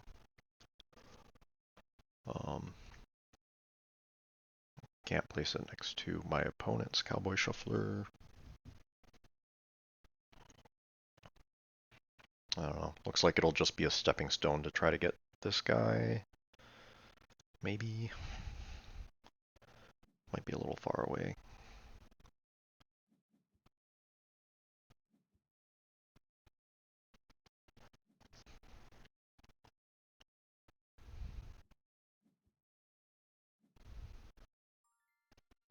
Gray's making some nice progress up the train tracks, even without engineers. But let's get rid of these ones. And yeah, I don't want to spend my money on a hazard.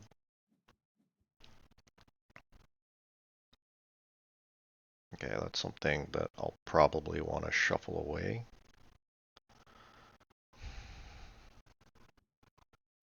I'm not ready to build hazards. Yellow chooses to give $1 to gray instead of me.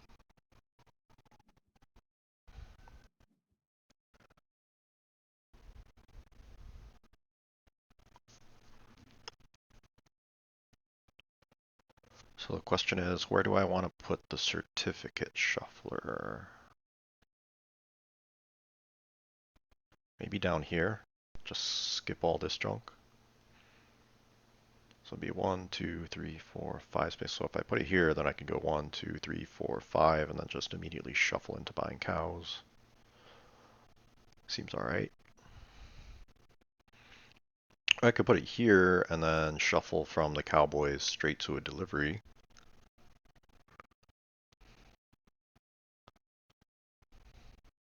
Or do I want to buy cowboys? I mean, everybody's got cowboys, so I think maybe I do just want to keep committing to builders.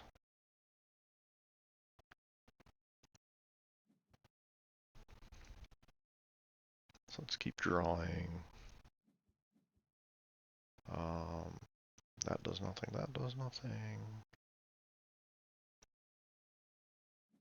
So that'll be a pretty good delivery.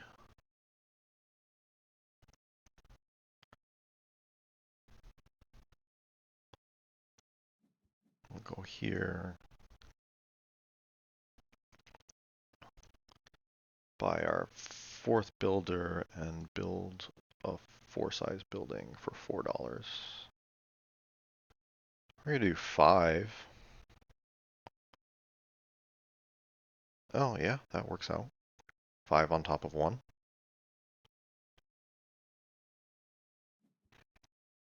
And then with our next build, we can up that to 9, because we've got 4 builders. We just need $8.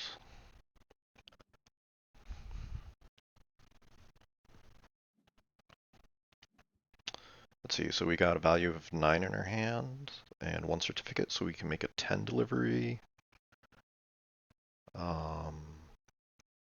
So we'll get $3 from that.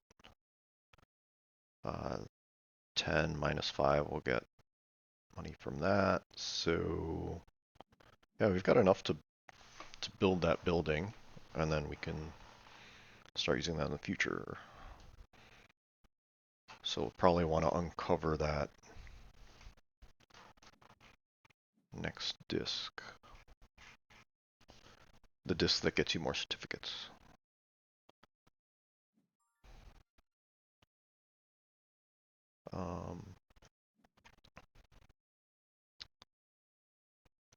That's not a choice.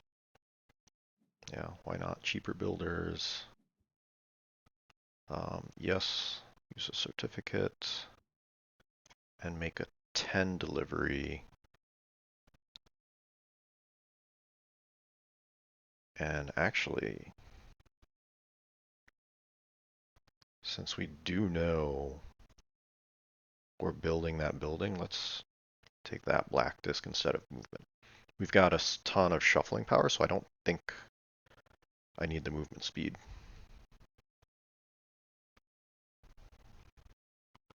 Oh, we have to pick an objective too. I mean,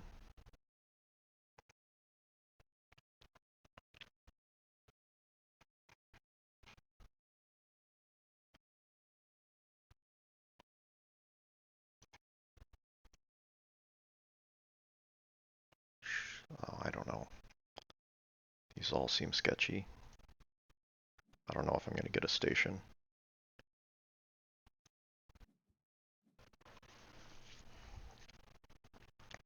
Oof. 4 whites.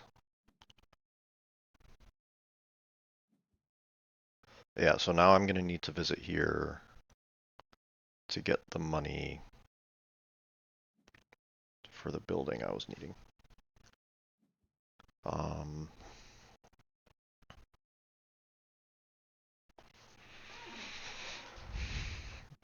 So we take an outlaw, take $2. That'll give us $5, gets us up to 10. Which after paying this tax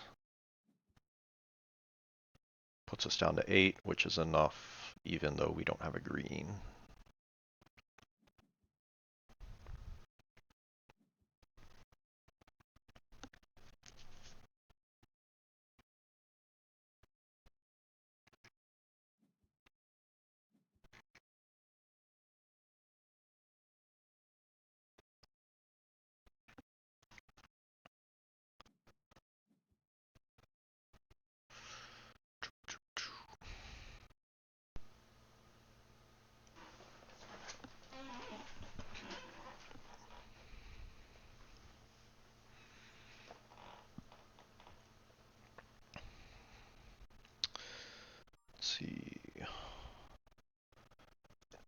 So yeah, need to go here for money.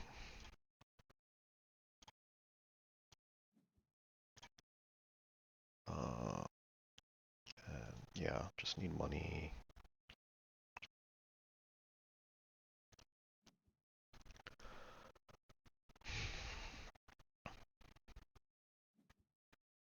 How are we looking as far as who do I think is winning? I have no clue.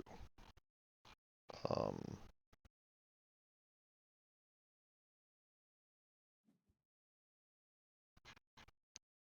Gray.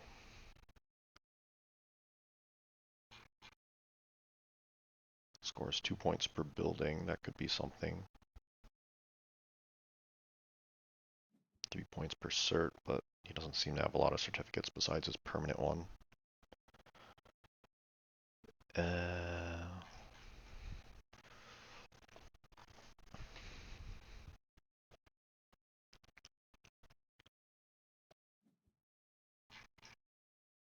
So they're both picking up quite a few station masters. Let's see, yellow's getting some points from outlaws.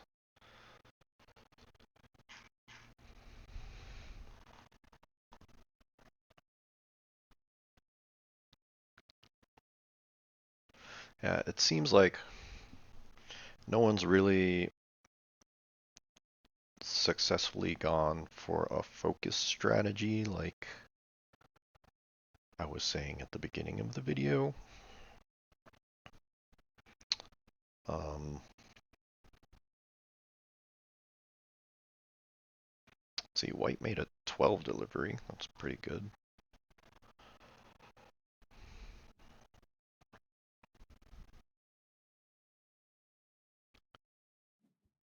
Oof.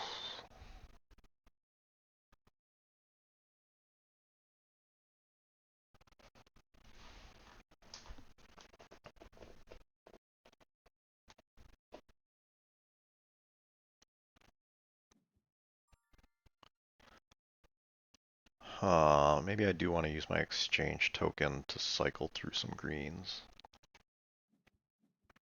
Yeah. Nope, don't discard that. Let's get through these whites.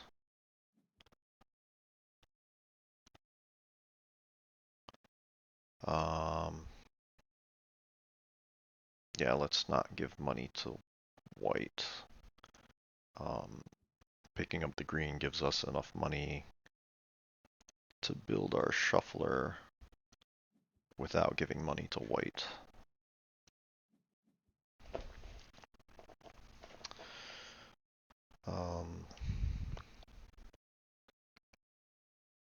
Right, and when we pass through this way, we only have to give $1 to yellow.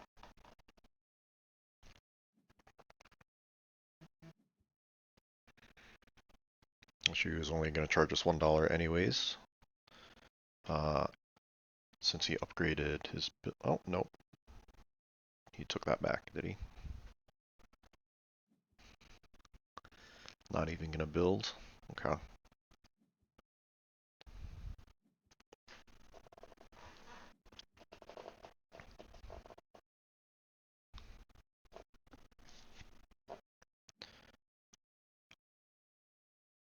Looks like the shuffler's not going to do a whole lot. It will get us a 10 delivery, but with no certificates, it's not really relevant. But we should be able to easily make 12 and 14 deliveries our next few go-rounds with maximum certificates. Yeah, let's get money. So $2 up to $4. Discarding this black. Get another cheap cow. We don't have a yellow, so we'll take that.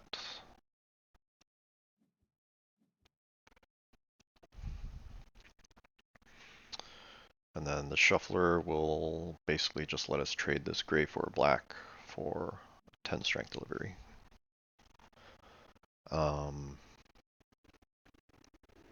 But this shuffler doesn't quite get us to a delivery.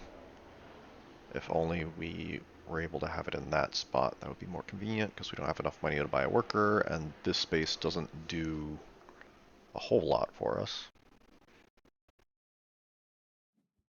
It lets us make an 11 delivery, but we pay an extra dollar fee, so it's literally nothing. Could grab an objective card, I guess. Yeah, that one's not bad. I just grab that objective because we've already filled that. Right, we have three cows.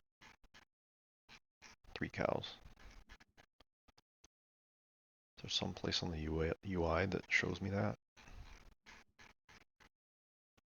Extra objectives.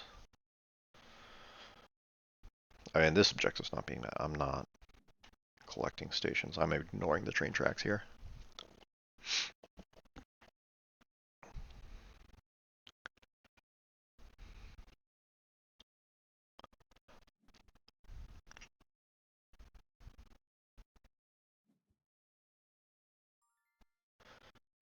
Okay, we'll just zip ahead.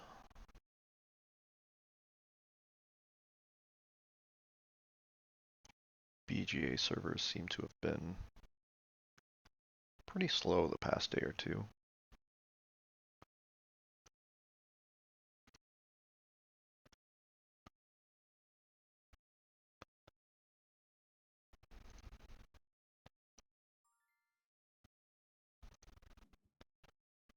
Was not giving me the option to shuffle there for some reason. And, yep. Do that shuffle, move 3. Guess we'll take this spot. Since the certificate does nothing, let's... Oh, nope, someone took the one I wanted. Not getting a 4. I already have needs for hazards. Try to top deck something, maybe? Sure. That works, just need a hazard. Train is inching along for no reason. So next turn, we'll just deliver to St. Louis. We'll get a exchange token, but more importantly, take off this disc so that we can max out our certificates at 6 and make some big deliveries in the future. We also have our Scimitar getting upgraded to a 5 right before it gets reshuffled into the deck, so we may see it again for a pretty good delivery. So here we're just at the point where you can just go straight to here. This shuffles, buy a cow, and then, man, if only this shuffler was in this spot, we could jump straight to the end and basically do a loop in 2 moves.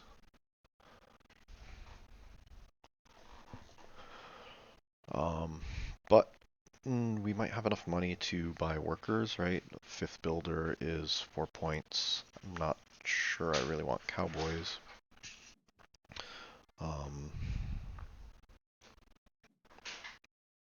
So finally getting a water hazard, maybe force people to pay me some taxes.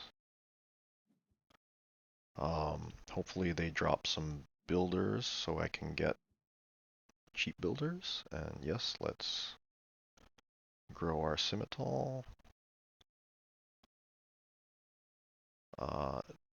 Deliver to St. Louis using this disc. Oh, and we don't pay a whole lot of fees because it is a small delivery. So actually, yeah, that certificate would have been $1. Maybe I should have taken that instead of clogging up my deck with objectives I may not be using.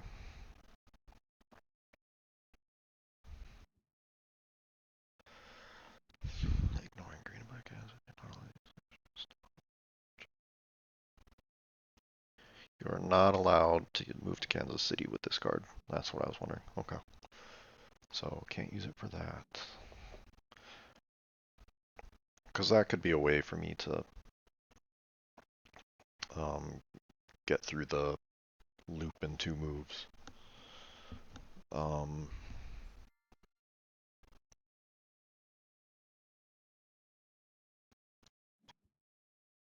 yeah, let's max out our certificates. Ooh, white gets to copy me. It's pretty nice for him. Yeah, we'll go here. Let's just collect. Money is always an issue. Or do we want to shuffle more?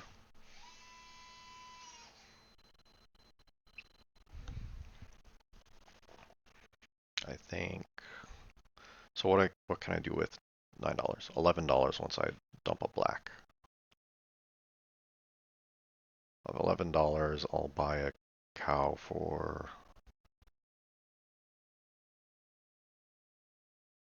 $3. I'll be down to 8. And I'm not going to be able to buy. I don't want to buy cowboys, I don't think. Or do I? Maybe I just want to buy a 4 cow. I got an objective that needs it, right?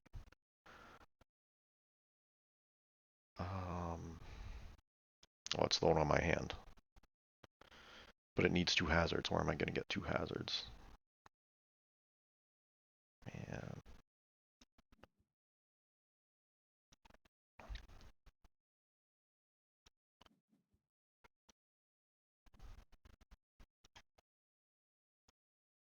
So, I mean, maybe I just buy the 4 now? No, because I need more hazards. Do I buy a 5? That's 7 points for $12. Is that worth it? Or 3 points for $3? Um, am I using my money for anything else?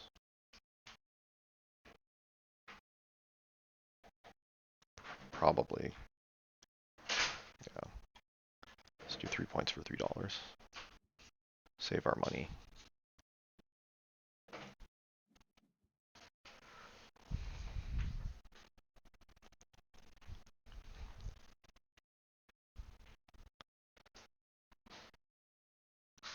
Need to draw some better stuff to make a big delivery, though.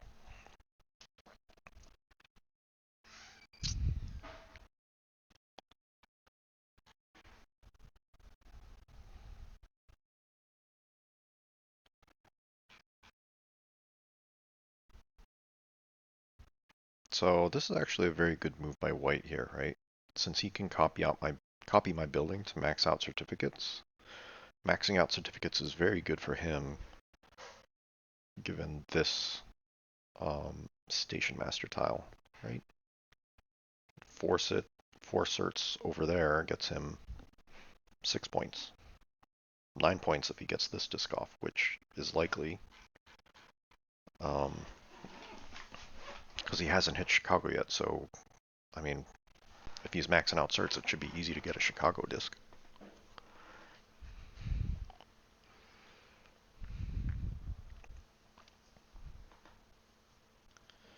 So, a little bit worried about white here, I think.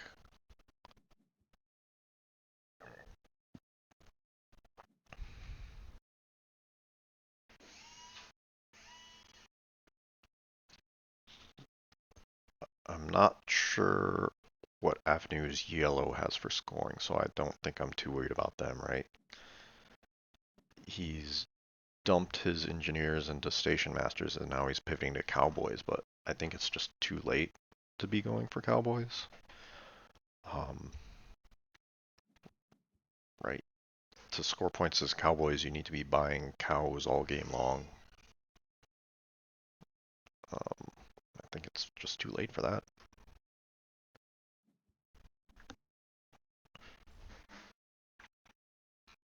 And the market, well, all of us are getting cowboys, which kind of thins out the cattle market a little bit. Um, so that helps.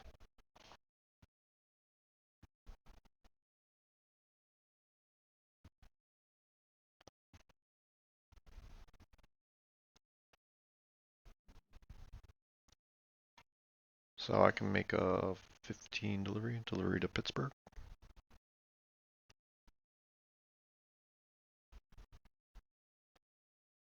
Or do I want to buy Cowboys? I don't know.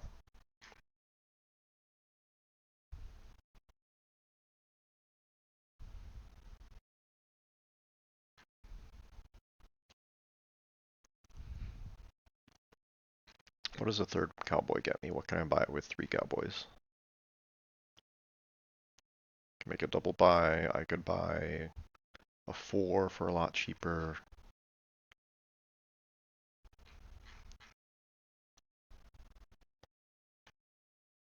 A fourth Cowboy gets me a free hazard.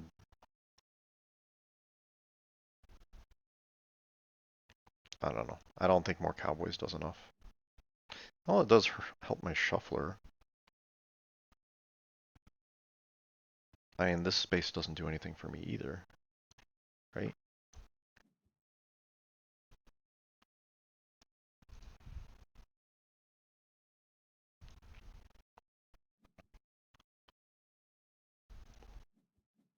Whatever. Let's just buy another Cowboy.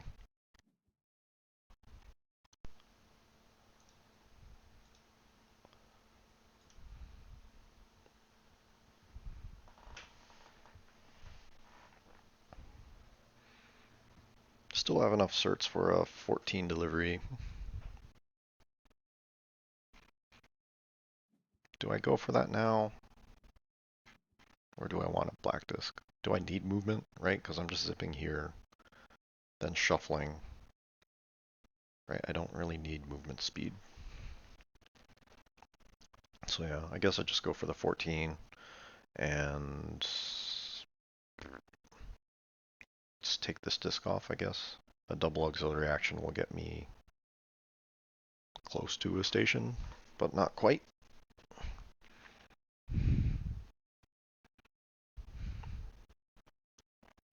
What do I need stations for? Yeah, I need one station here. But I also need a green outlaw, which I don't have.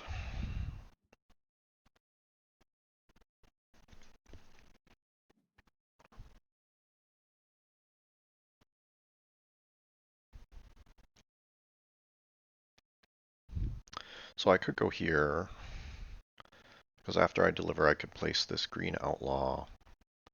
That gets me an outlaw, $3. I could then use 2 of those hours to move my train up 2 spaces. And then inevitably, when I go and visit this space,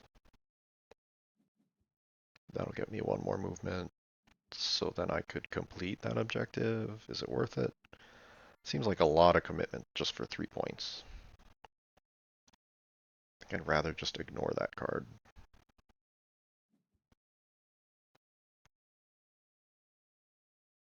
Yeah, and I don't want to give yellow. Yeah, I moved before yellow, so he might get that outlaw before me. Let's try to get some builders on the board.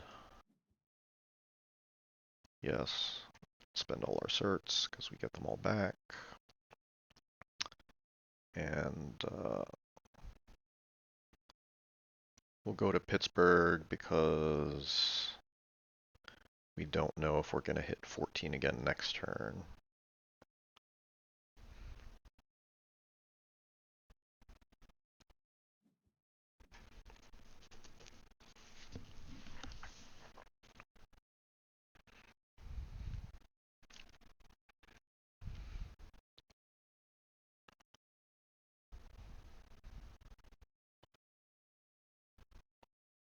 That's an easy objective. We just need 1 hazard.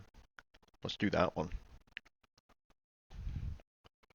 So we do have to visit a hazard spot though, right? 1, 2, 3, 4, 5. So we could go there. Skip buying a cow this round. That seems fine.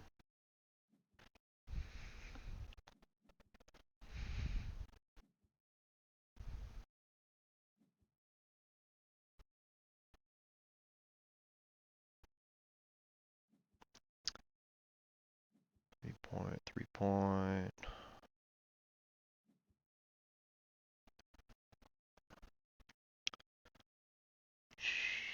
There's a 4-point down here, but I would rather that they be paying me money.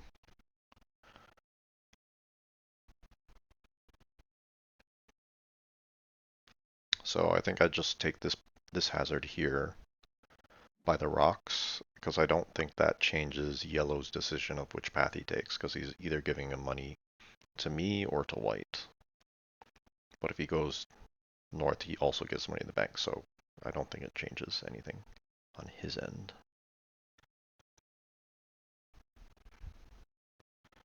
Come on, BGA.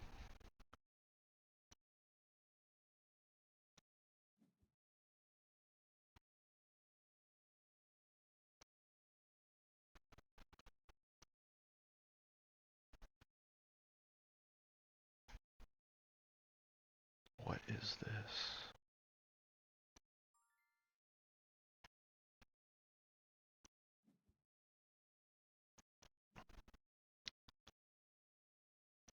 Let's go straight here.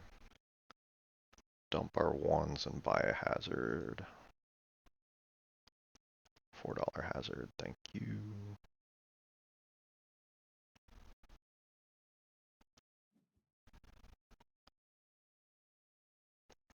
And we'll use that card next turn.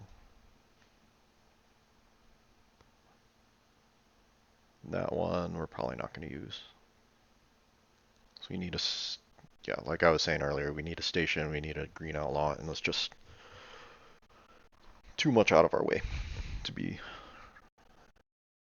going for just 3 points.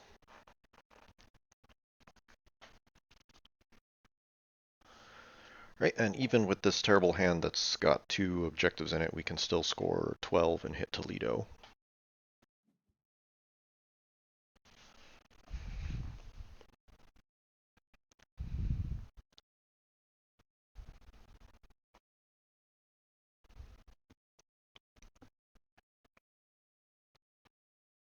So between the Cowboy Shuffler and this card, pretty guaranteed we should hit a white to give us an extra $2 to go here and buy this builder for, what is it, 4 points? Seems all right. And if we have time to make it back there again, maybe we can pick up a 6 builder and get a cheap building.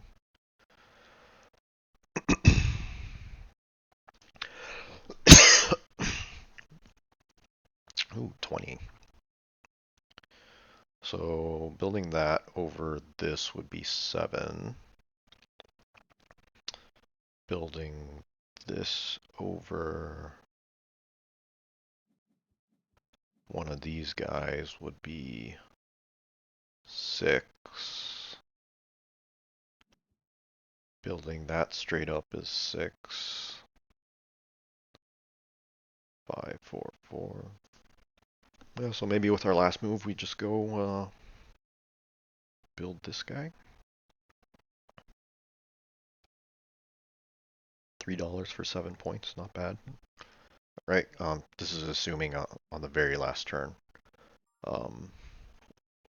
Okay, let's do this one. We have fulfilled this objective, so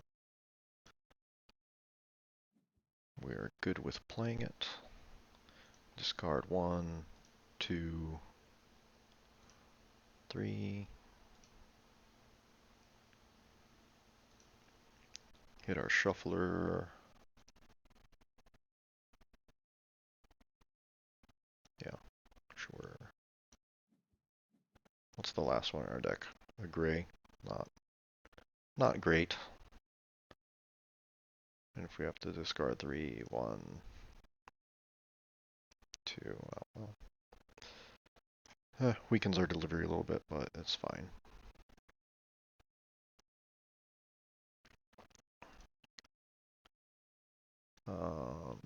Yep. Buy this builder for 4 points. And that's that. 9 plus 6, 15 delivery, not quite enough for Philadelphia. But if we have a chance for another delivery, then we've got an exchange token, decent odds of hitting Philadelphia for 10 points. Toledo will be a 14-point delivery, which is pretty nice. So yeah, that's the strength of maxing out certificates. And just one early cowboy, so I can buy a 3 cow each go around. The scimitar has certainly helped a lot as well, although that's not available under the World Series rules.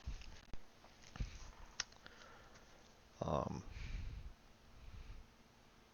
so I think I'm feeling pretty good. These big deliveries I think are going to carry my game. White, though, since he's copying my building, might also be able to make a Pittsburgh delivery.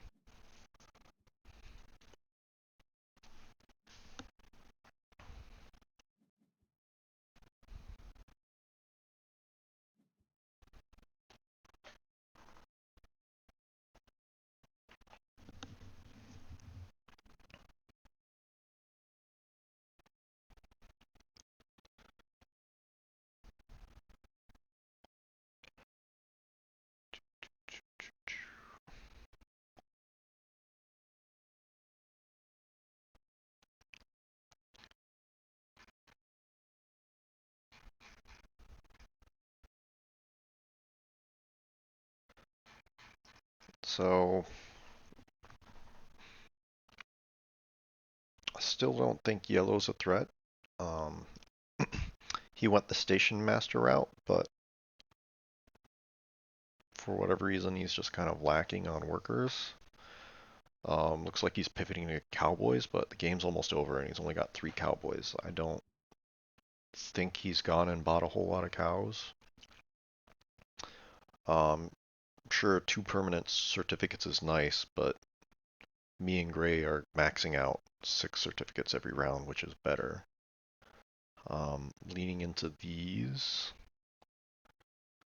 is usually a good chunk of points when you go for a more Station Master focused game, but he's not getting a ton of points from those right now because he hasn't laid down a ton of stations. He hasn't picked up a ton of outlaws. Where am I? Okay, just making our delivery. Cowboy. Builder. Yes. Make a big delivery. Let's collect points. Or do we want money? Because the next person to the cross could end the game, so probably want the points. I think I've got plenty of money.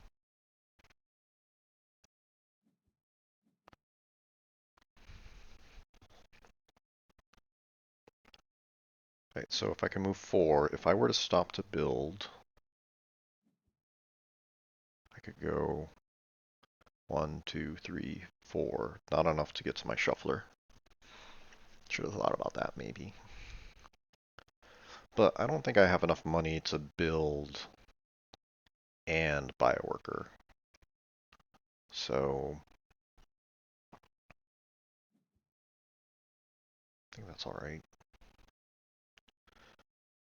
Looks like yellow's just buying more cowboys. There should be a worker on the board when I get there.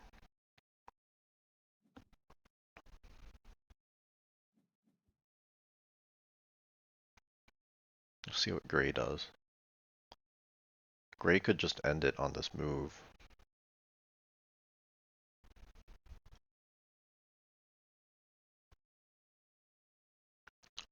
So if Gray ends it, then I think I just shuffle forward into buying a 5 cow for 7 points. I think that's the best move. Right, this would just be 4 points for a hazard. Is there even a 4-point hazard on the board? No, it'll only be 3 points. 4-point hazards are gone. But he's not ending the game, so I'll get one more move. He's buying a cowboy, so yeah, there will be a builder available for me. Potentially a $4 builder. So we can close out with that 6 builder for then a cheap overbuild for 7 points there.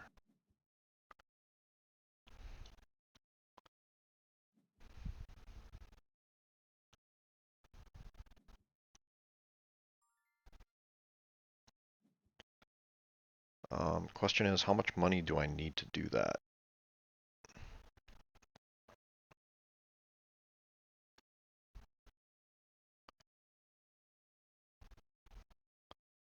Oh, I could just do that right now. And then make a delivery on my next turn. Yep, that seems like the play. Yeah, with these hazards clearing out, I can reach the cowboy. Shuffler. Nice.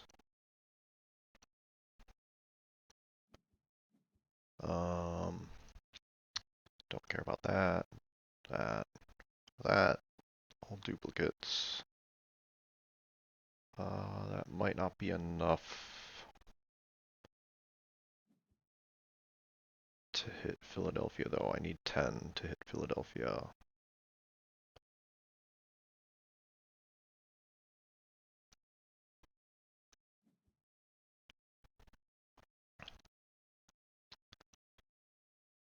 Okay. We want to hit that scimitar.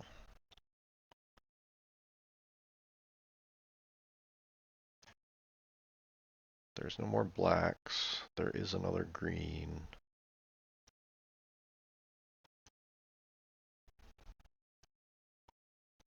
What am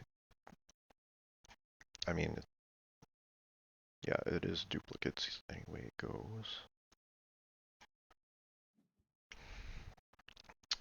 I think we use our exchange token now so that we can potentially cycle through a white. Yeah.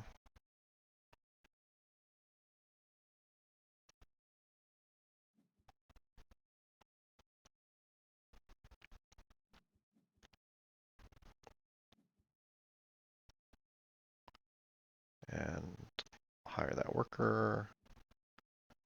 Get a cheap build.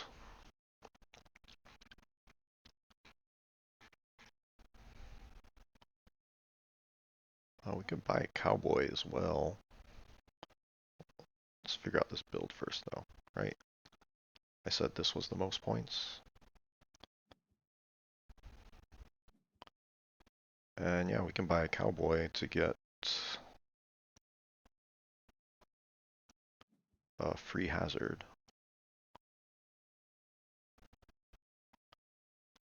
Right? Yeah, free 3-point hazard. And we do not draw the scimitar. So we are 1 VP short of hitting Philadelphia. It's unfortunate.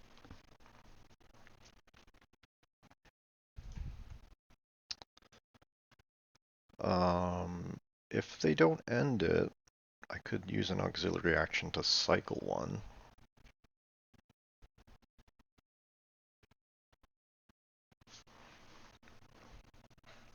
Which is hopeful. Because what's going to get me there? It's only the scimitar, right? That could do it as well. But that would be minus 2 points, which might be okay. Nope, looks like Gray's ending it. We're just going to end it then.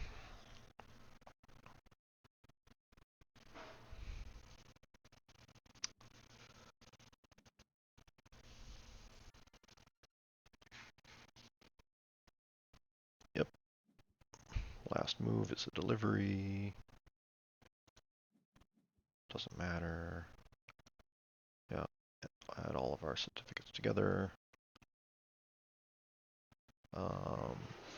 And I guess we have to go here. And I guess the disc doesn't matter. So we have an extra 3 building, so none of these do anything. So we just have to hope that a top deck does. And it does. That is 3 points. Not bad.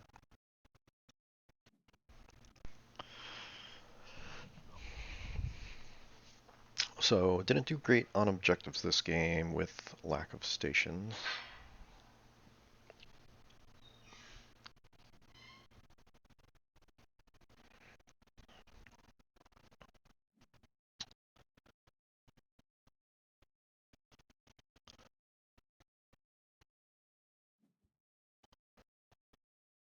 Let's see. I don't have a station. I do have that one. I don't have 4s. So it's just that guy.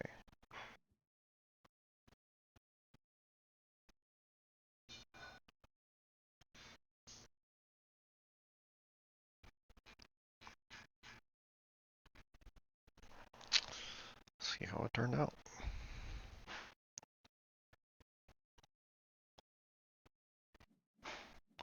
Oof. Oh man, I was barely ahead of yellow too. Yeah, so big scores on buildings for me.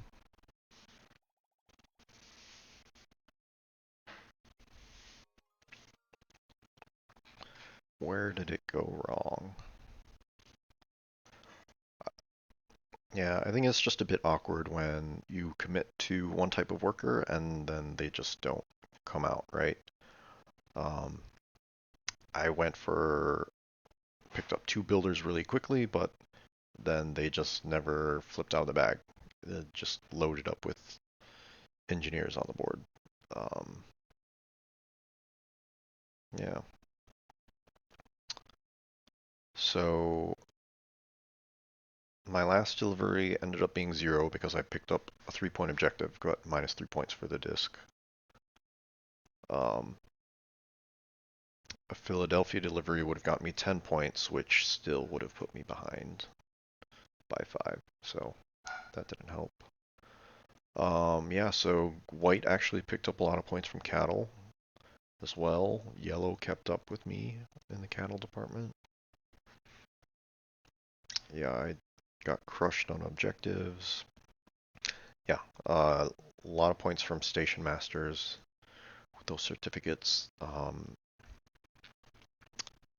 Yeah, I think that really hurt that he was able to leech off my big building with the copy building.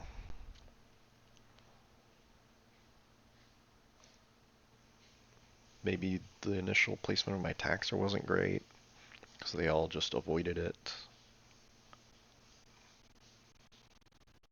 Yeah, I certainly have some room for improvement on this one.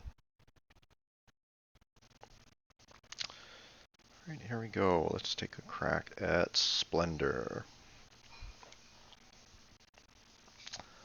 This is another game that I don't love.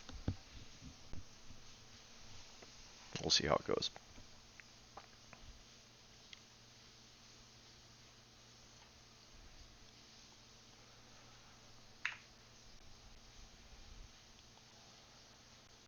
All right, so with Splendor, I think the key is to focus on getting points rather than loading up on these no point cheap gems. All right, so I'll reserve this guy, right? So this is 4 points for 7 gems. So it costs a little under 2 gems per point. Whereas this 5 is 5 points for 10 gems, which is exactly uh, 1 point per 2 gems. That's kind of how I'm thinking of it. It's like, how many gems do I need to grab to score points? Um, so if I want a lot of white, is there anything else worth reserving?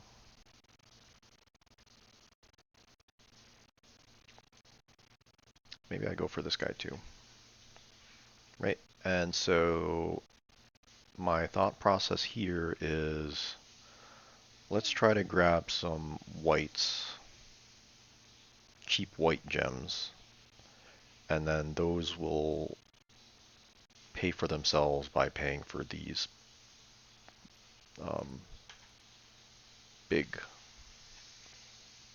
white dumps, right? Um, Although this one is, you're paying white to get a white, so I don't know if that's worth it. Seems counterintuitive.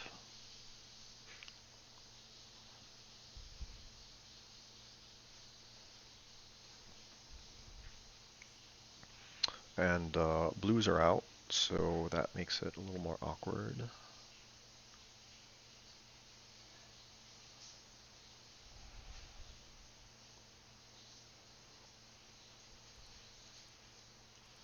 Let's just still work towards this guy, but maybe also this guy.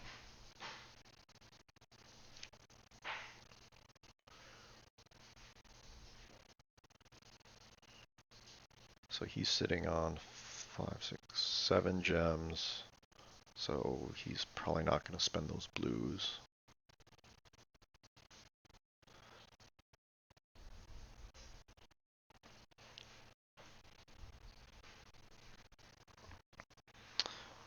I don't think I'm too worried about someone else taking this white gem, because no one else has really collected that much white gems.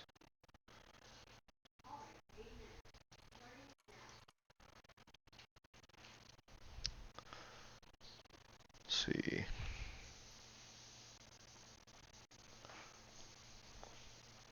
I think another green and a red, we could buy this guy, and that would make this one cheaper. So I think I might want to do that. But greens are out. Greens are back in. I don't think I want to spend my wild gems on it. Oh, man.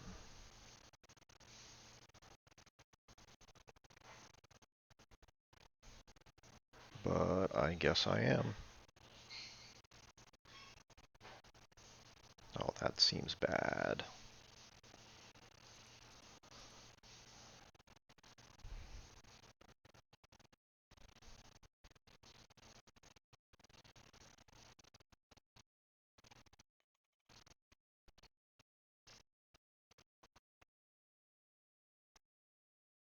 If someone reserves that, I'll be really sad, but that would be a pretty bad move considering there's no wild gems left, so I don't think that's going to happen.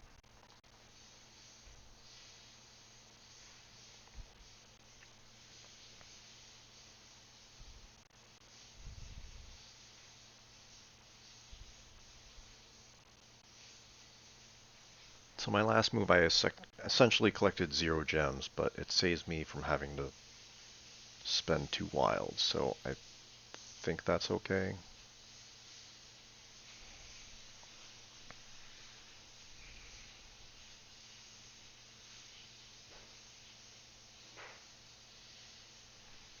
If someone spends their blues, I can collect the gems I need for that.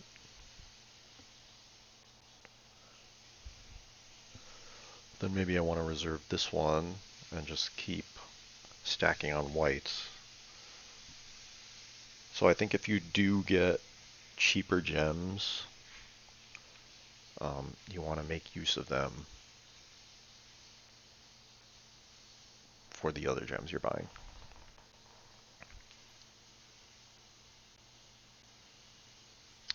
Cool. So we pick up exactly what we need for this lowly white.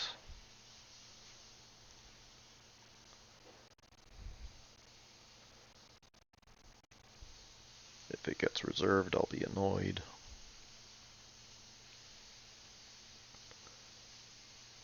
But I don't see a good reason for the other players to do that.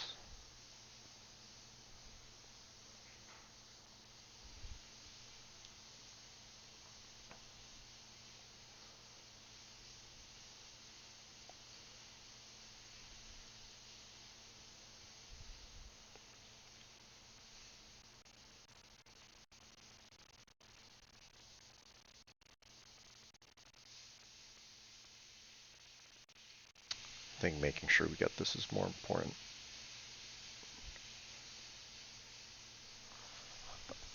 So I'd like to reserve this.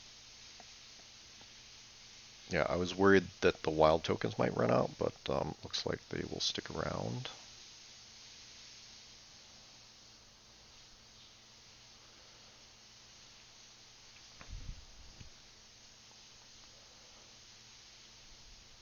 So I just want to collect white and blue gems, white and blue.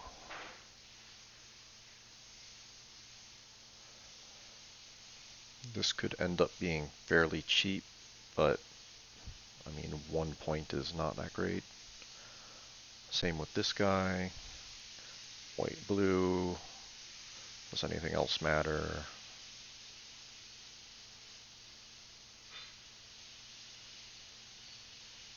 I guess green.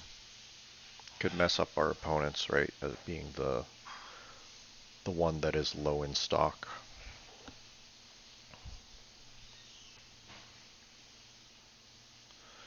Right, and then blues are out for us.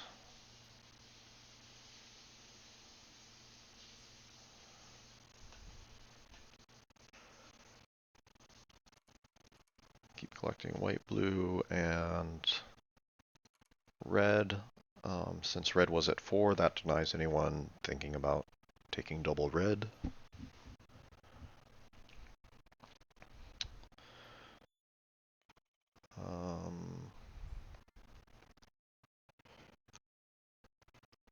I think we'll just collect 1 gem this action to save ourselves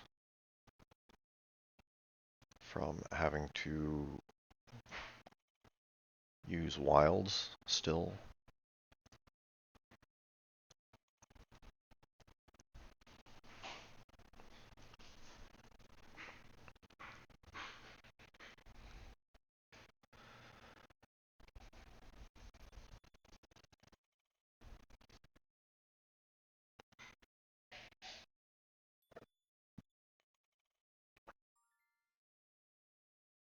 I think now we do want to spend our wilds here. Oh, maybe I should have spent it on the 4.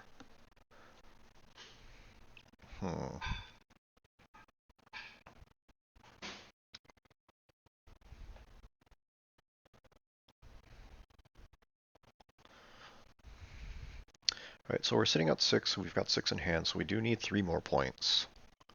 So I do need to think about where am I going to get those other 3 points. But in the meantime, we do want to keep collecting white and blue.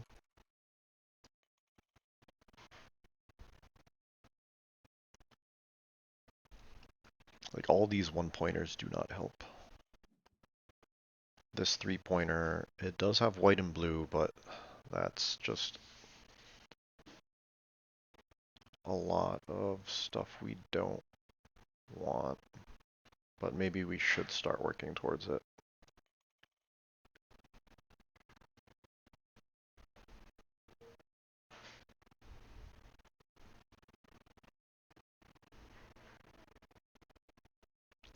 Okay, so we don't need any more blue.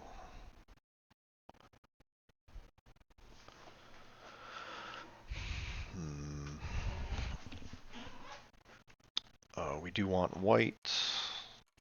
It's green. We also need red for that 3. Don't really care about black.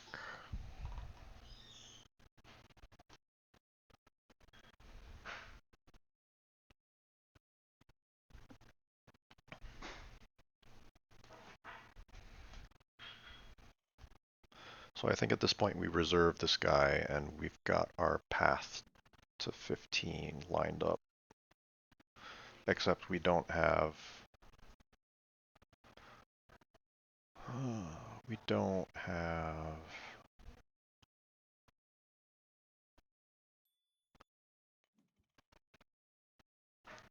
I don't want to throw away a gem.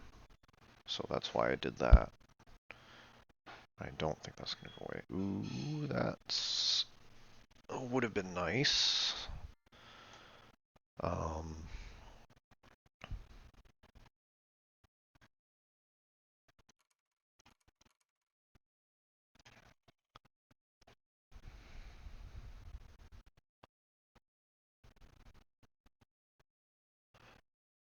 okay, I think maybe I should reserve this guy next.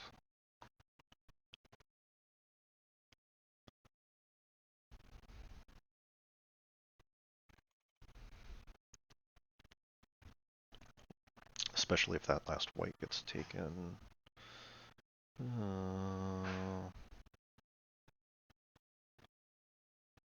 Maybe I just play it next round.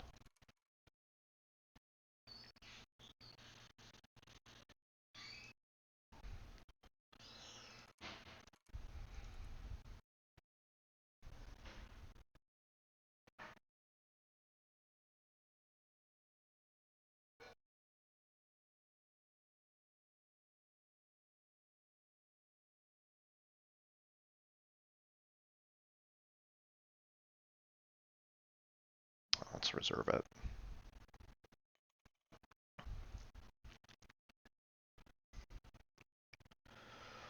Alright, so 3, 5, 2 white tokens short of this guy.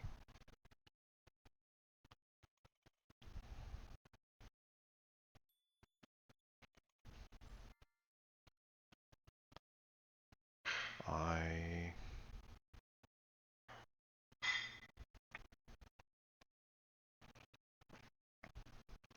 don't want to spend a wild, so guess I'll just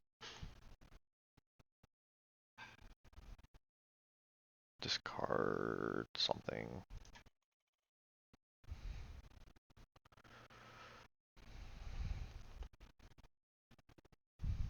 I do have to spend wilds to play this guy.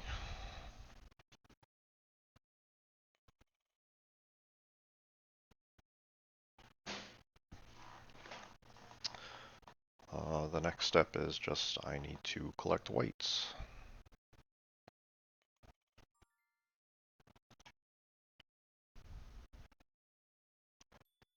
That's an expensive 3 points.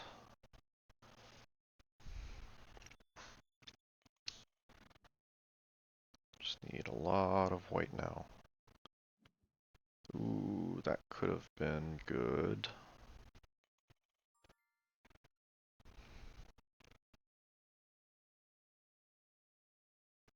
Is there anything else that helps me in the meantime? I don't think so.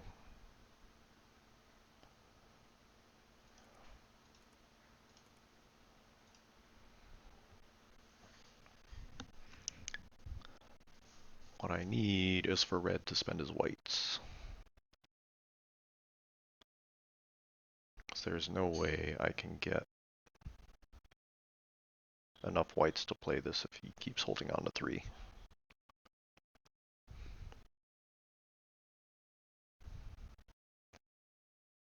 Could make a couple of reservations.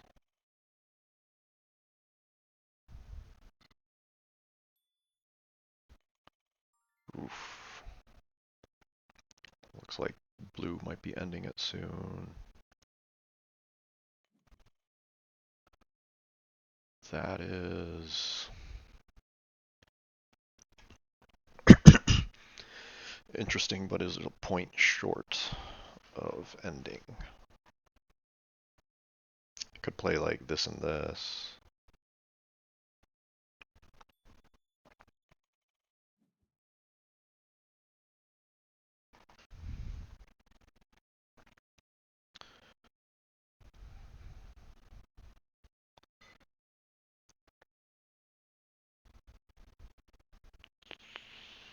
I cannot. There's no source of whites for me, which is really hurting. Well, I could play this guy. If I collect a red, a blue.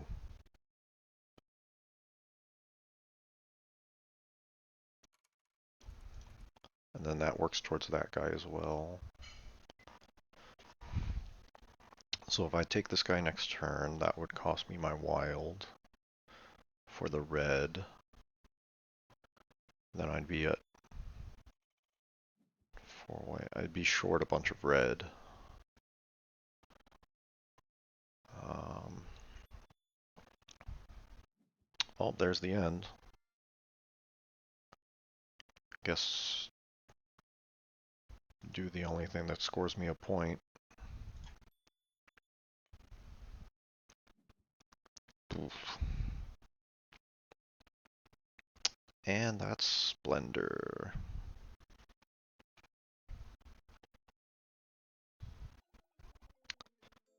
Huh. A lot of points from level 2 cards. It's interesting. I've never really tried that. I always try to get like 2 big level 3 cards, and then a handful here and there from the level 2s. But man, I just got demolished. Alright, there you have it, Splendor.